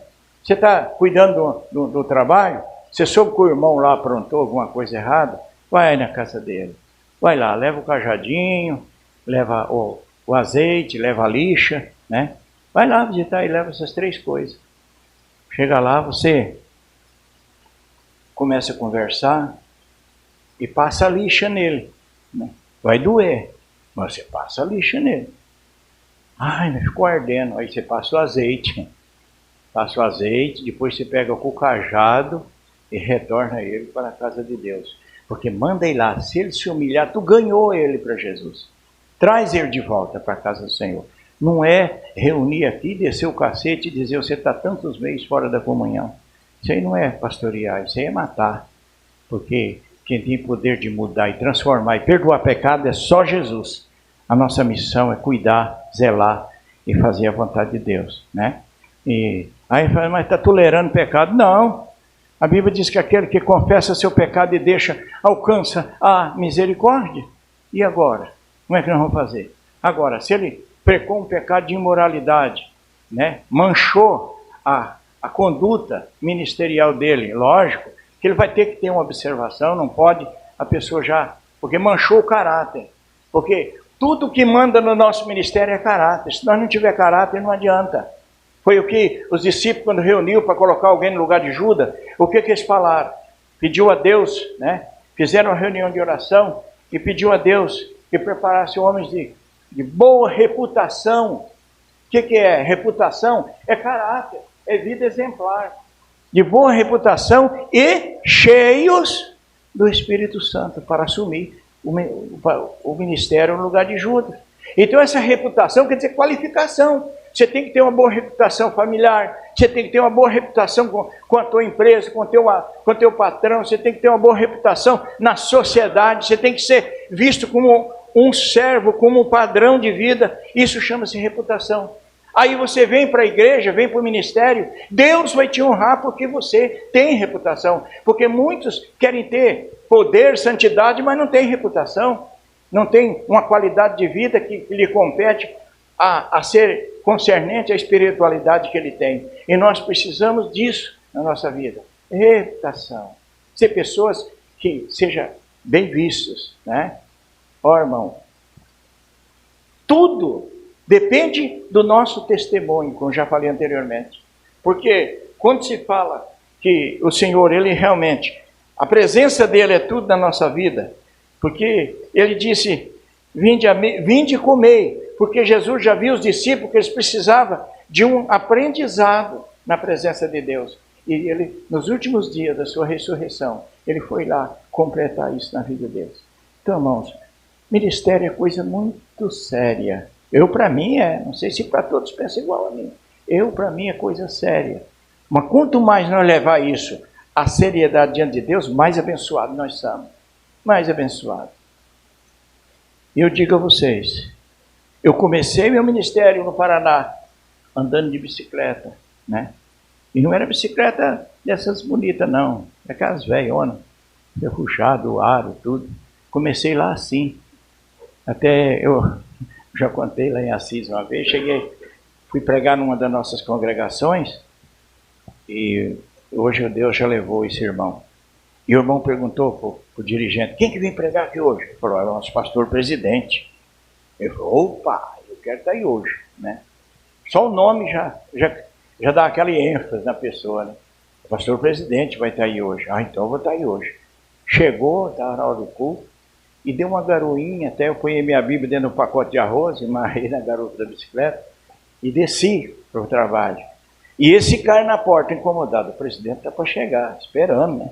Ele de olho na estrada, falou, vai encostar um BMW aí daqui a pouco. E daqui a pouco chega eu com aquela bicicleta, com aquela roda enferrujada, encostei a bicicleta no muro lá, tirei a Bíblia, falei, isso aí é o nosso presidente. Ele falou, o quê? O pastor Carlos falou isso. O que é isso, meu Deus do céu? Esse homem é o presidente? É.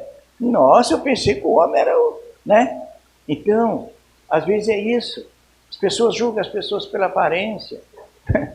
Falou, esse é o presidente de bicicleta com a Bíblia dentro de um saco de plástico. Depois, antes dele falecer, ele sempre falava para mim, ó, pastor Alcino, o senhor é um exemplo de vida para o meu ministério. Então, a gente agradece a Deus por isso. Porque realmente as pessoas, eles não veem as coisas pelo lado de Deus, eles veem pelo lado popular. Então, e hoje é assim. Fala aí nesses grandes ministérios que o presidente vai estar lá para você ver. Todo mundo quer ver uma BMW lá na frente da igreja, não quer ver um Fusca, não quer ver um Corcel 2, eles querem ver carro de fama. Porque as pessoas acham que ministério como diz, ego, é você crescer. Não, ministério é vida com Deus, vida no altar. Isso que é importante, vida no altar. Isso é ministério que eu entendo, né? E depois, se nós temos isso com Deus, o nosso ministério nunca morre. Nunca. Se você pensa que o teu ministério morre, ele não vai morrer. O Senhor te leva, você vai dormir lá na glória, mas o teu ministério continua aqui. Porque sempre alguém vai dizer, assim dizia o meu saudoso pastor, que Deus o tem levado. Nunca isso vai ser esquecido. Tudo que você plantou, tudo que você semeou, isso vai ficar dando fruto aí, a tua vida continua na vida de alguém. Porque você soube ganhar, você soube valorizar, você soube fazer tudo dentro do projeto de Deus. Então nunca morre, nós permanecemos. Por isso que Jesus disse assim, que falou para Marta, Lázaro não está morto, Lázaro está dormindo, né? Então, o cristão não morre, ele dorme em Cristo. E o nosso fruto permanece, a nossa base, a nossa estrutura continua aí. Você conheceu o pastor Luiz? Conheci, homem abençoado, né? Não estou pensando que o senhor vai partir para o senhor agora, né? Mas é uma maneira de eu expressar, que homem de Deus, que bênção. Então é assim que nós crescemos, meus irmãos. Dentro da nossa qualidade, dentro do nosso caráter. Eu sempre falei para minha esposa isso. Ministério depende muito de caráter. Você ser bom pagador, não ser enrolão, né? Porque tem obreiro que sofre misericórdia. Você emprestar dinheiro para ele, você perde ele. Então, ter caráter. Olha, eu comprei do irmão e eu vou pagar. Eu emprestei o dinheiro do irmão, eu vou pagar. Isso é caráter. Tudo isso faz parte do nosso ministério. Então, ser obreiro, ser líder, ser pastor, ser obreiro da igreja, é uma coisa muito séria e precisamos dessas qualificações.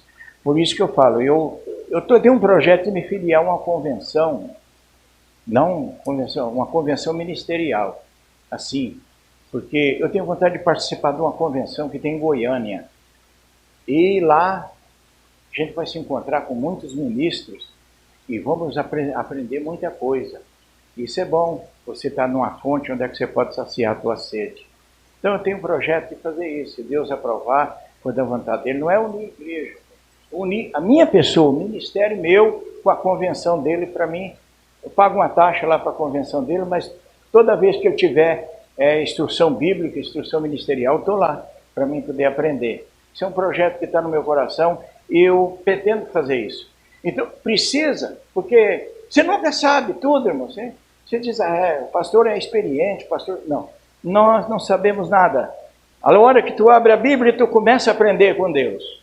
A partir do momento que tu abre a Bíblia, Deus começa a te ensinar a colocar nós nos lugares que nós precisamos estar. Estamos quase terminando. Mateus disse que ia alçar não sei quantos quilos de costela ainda, não sei se vai demorar ou não, mas tá. Daqui a pouquinho nós já estamos terminando, né? Versículo 12, nós leu já? Já, né? Então nós vamos passar aqui para a parte final, que vamos meditar no versículo 17.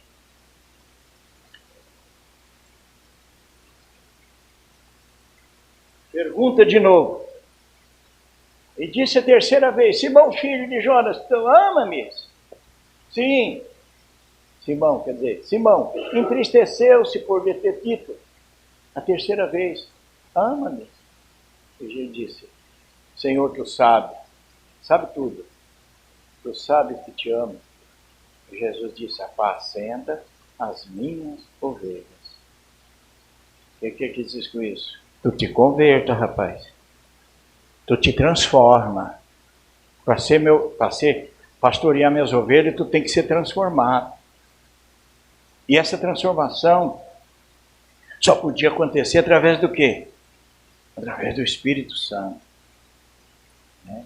Ele disse categoricamente pela terceira vez, Simão, filho de João, tu me amas? Pedro entristeceu, porque ele lhe ter dito pela terceira vez. Ficou triste.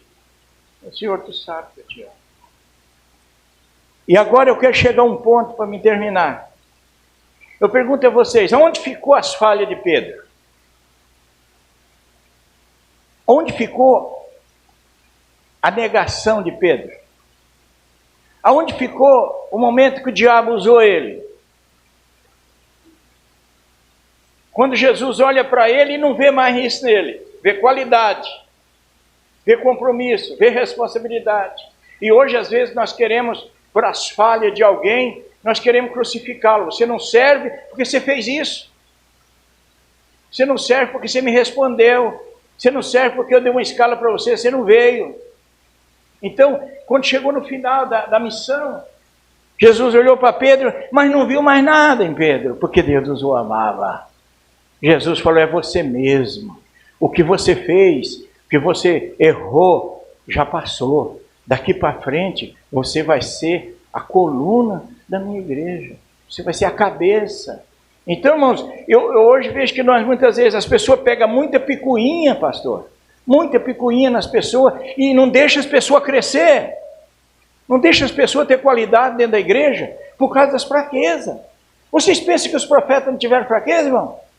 A Bíblia diz que Moisés foi um homem de Deus, o homem mais manso da terra, mas o homem enfezou lá um dia, sentou o cajado na rocha lá, perdeu o direito de entrar na terra prometida, porque ele irou, ficou brabo.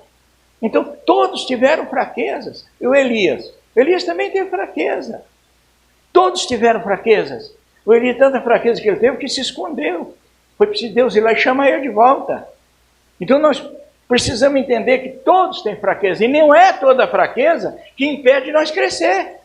Ela só vai impedir você crescer se você não aprender a reconhecer que você falhou, que você errou. Aí você não cresce, mas se você reconhecer, ó irmão, porque eu acho que a repreensão é uma advertência para nós Como disse Paulo lá em Coríntios, no trabalho da ceia, ele falou: bem-aventurado quando nós somos repreendidos pelo Senhor, para que nós não sejamos condenados com o mundo. Porque tem gente que não gosta de repreensão, tem pessoa que não gosta de ser chamada a atenção, tem obreiro que não gosta de ser corrigido.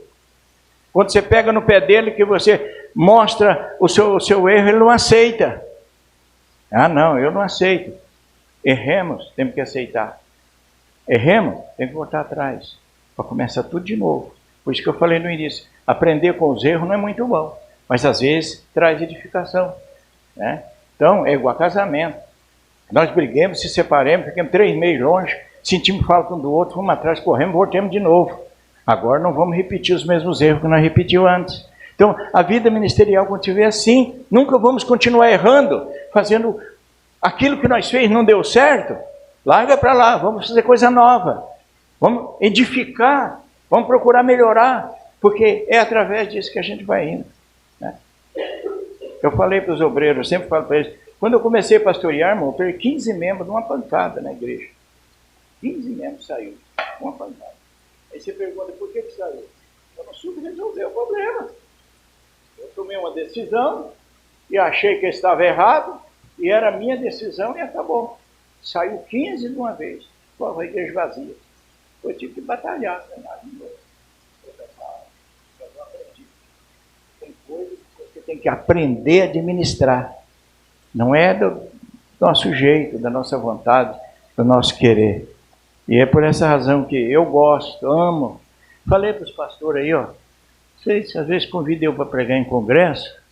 Congresso é um negócio que o povo quer agitação, né? O povo quer poder. O povo quer... Eu, como diz o outro, eu estou só no poder, a agitação já foi faz tempo. Então o que acontece? Não sou mais aquele pregador, sou pregar a palavra, só sei falar da Bíblia, edificar o que Deus me dá. Então eu falo sempre para vocês, eu prefiro um trabalho desse aqui. Quando o Mateus me convidou, eu falei, pastor, eu falei, não, eu prefiro amanhã uma palestra bíblica com os irmãos, estou satisfeito, e a mensagem você deixa para os outros que vão para lá, eles vão com a bateria bem carregada, então você aproveita eles lá para fazer a obra de Deus. Eu quero dar uma palestra para os irmãos, já estou feliz. Se eu der um ensinamento para jovens, eu estou feliz. Se eu der um ensinamento para casais, eu estou feliz. Se eu der um ensinamento para obreiro, eu estou feliz. Minha obra está completa, meu ministério está completo, né? Então, são essas as razões que me enriquecem, que me deixam eu ser o que eu sou hoje. Então, não sou aquele pastor de ser influenciado por mídia, não. Sempre quem põe alguns vídeos meus na internet, às vezes o pastor Deildo coloca lá de Assis, mas eles põem por amor, por simplicidade da gente. Mas a gente nunca foi assim de site, de televisão, essas coisas, não. Sempre fui aquele pastor que fiz o trabalho que Deus me deu, dentro da possibilidade que Deus me concedeu.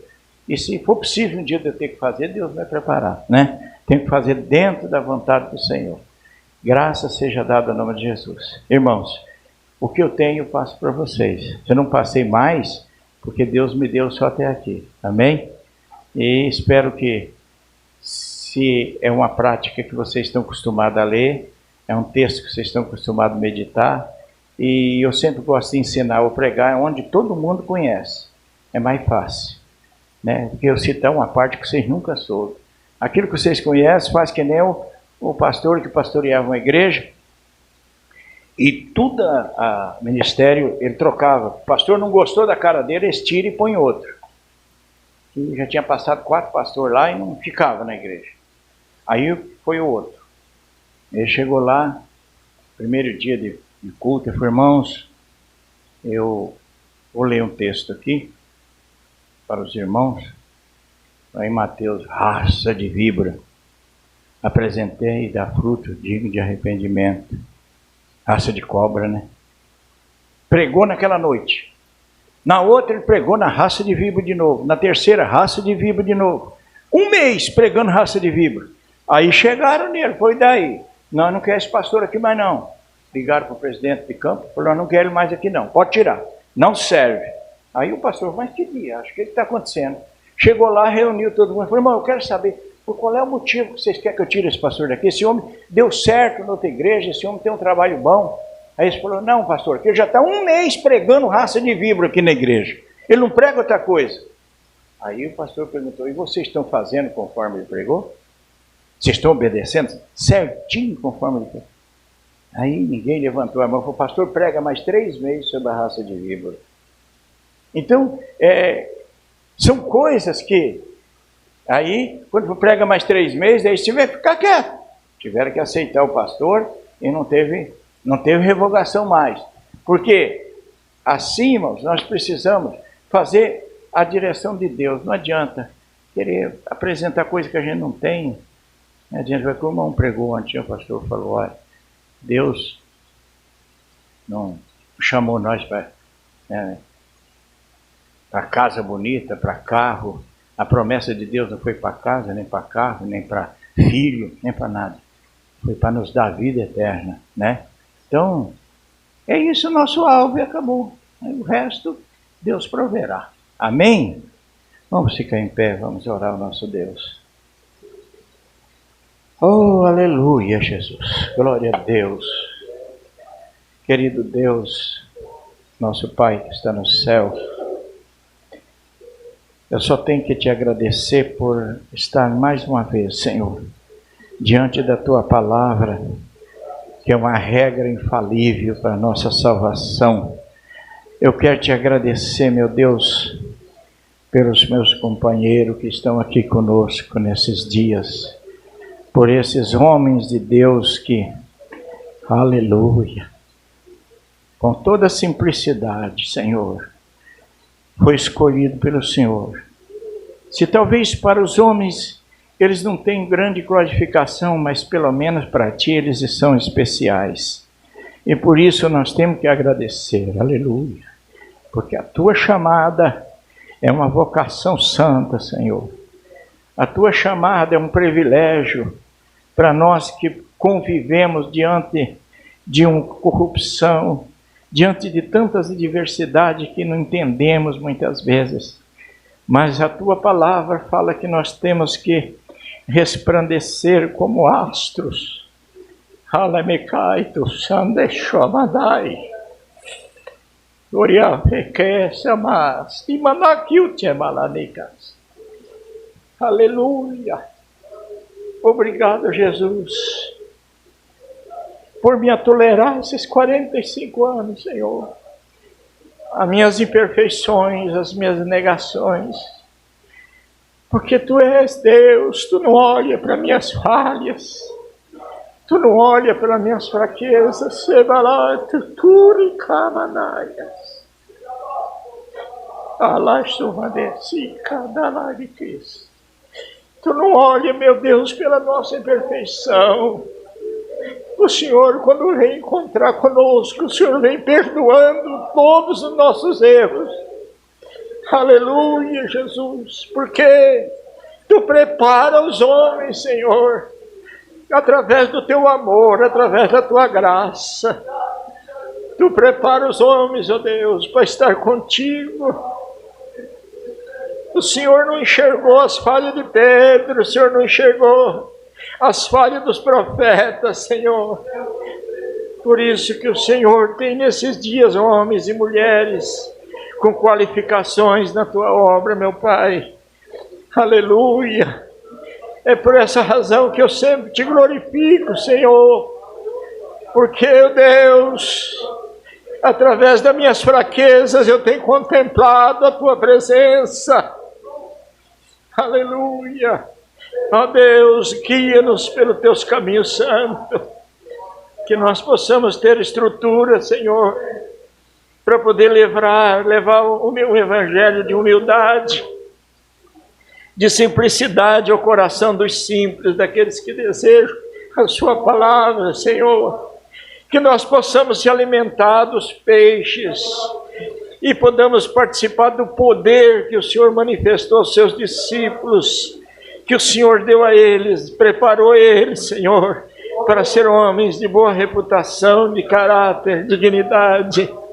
Ó Pai, nesse dia tão abençoado que eu estou passando, que eu estou iniciando na Tua presença, Senhor, que sentimos aqui a Tua graça, meu Deus. Aleluia. Por isso eu abençoo o Teu servo Mateus, meu Deus.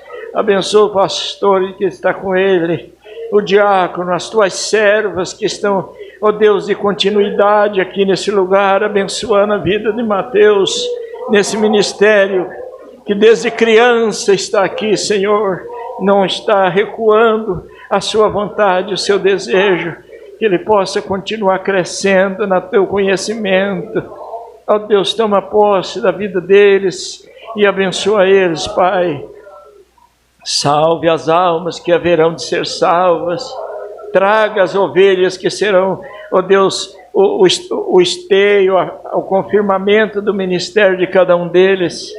Eu rogo pela vida do meu genro, da minha filha, pastor Deilton, vão viajar, Senhor, a viagem seja de uma bênção para eles. O Senhor vai com eles, cuida deles, Senhor, que eu sei que Tu és o Deus que ama e que comparte conosco a Sua graça e a Sua misericórdia. Nesse dia, Senhor, é o que nós Te pedimos. Nós Te agradecemos, Senhor, em nome de Jesus, para a glória do Pai, do Filho e do Espírito Santo. Amém, Jesus. Amém. Graças a Deus. Você foi abençoado pela palavra do Senhor? Como é bom ouvir a palavra de Deus. Como é bom ser instruído através da palavra do Senhor. Querendo Deus, à noite, estaremos todos juntos na presença do Senhor, na presença do nosso Deus. Já temos orado ao Senhor, temos ouvido a Sua palavra e temos certeza que iremos sair daqui abençoados e renovados e restaurados pelo Senhor. Eu vou convidar o pastor Gilson para estar ministrando a bênção apostólica. Graças a Deus, nosso pastor vice-presidente da nossa convenção, qual nós estimamos muito e somos honrados pela presença do seu servo. Aleluia. Eu saúdo os irmãos com a paz do Senhor nosso Deus. Bendito Deus, aleluia. Agradecemos o nosso Deus por aquilo que Ele nos deu nessa manhã. Aleluia. Estenda suas mãos. Que o grande amor de Deus, a graça do nosso Senhor e Salvador Jesus Cristo e a consolação do Espírito Santo estejam conosco hoje e para todo sempre. Amém.